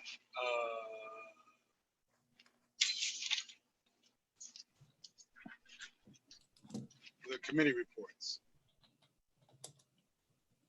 I can see Karen's already put us out to space, so that's, we got Karen in space and we got Daniel standing in the snow. No committee reports. That's the Riviera River. Was that the Riviera? Oh, aren't you something? The Riviera River. Do you want to speak about the Riviera? No, but we did have a CAC meeting, and good feedback. Just really continuing to look at and track progress on different local initiatives from the wildflowers and others up along the Places 29 CAC, and started to lay out some plans for review of the comprehensive plan by the CAC starting in 2021, taking it kind of a chapter by chapter approach. Anyone else? So, Luis, I always do this to Luis. He probably forget me when he said, y'all were in the news, you were all in the news the other day about the university and affordable housing. You want to talk to us about that? Well, there's some progress potential. So that's all we're going to get. Is it like we've all been good, Unfortunately, there's really not much that I have to say, except that there's been some movement in bringing in a consultant group to help the university. I'll leave you alone at that. But we all, that's good news, folks. Charles. Sure. So last week we were all together with the board, but the prior week the board did approve a public hearing or a amendment to the Forest Lakes Planned Development Shopping Center that came before this commission a month or two ago about the additional buildings and parking areas off of Timberwood Boulevard. I will say the applicant did respond to some of the commission's suggestions by doubling the size of the green space amenity area. It was between that and the adjacent property to the north. So good success there. And that was all we had so far. So. Is there any old business or new business? Then, folks, thank you very much. Be safe. Enjoy your time away from us. And guess what? We won't see each other again officially until January the 12th. So thank you very much for a great year. We did a lot of work, and hopefully, Charles, I know there's a report out there that says how much work we did this year. There's one I've been working on. Yeah. Okay. And so we'll hopefully be able to sort of pat ourselves on the back when Charles gives us that report. And do so, oh, look at you. Look at Luis. look at yeah, I get it. Everybody, peace and see you. That's the official one. That's the official one. Oh, that's so the official when we're all together again. That's right. Oh, that'll be so much fun. All right. Bye-bye. And Corey, we'll be thinking about you. We'll be thinking about you. Bless you, brother. Thank you. All right. Peace. Bye-bye. Bye-bye, everyone. Happy New Year. Happy New Year, all. Happy New Year. Okay, Charles. We got a lot of work to do. We do. Thanks for that reminder. David and I met about it a while back. I need to get up. Okay. He had something prepared, and then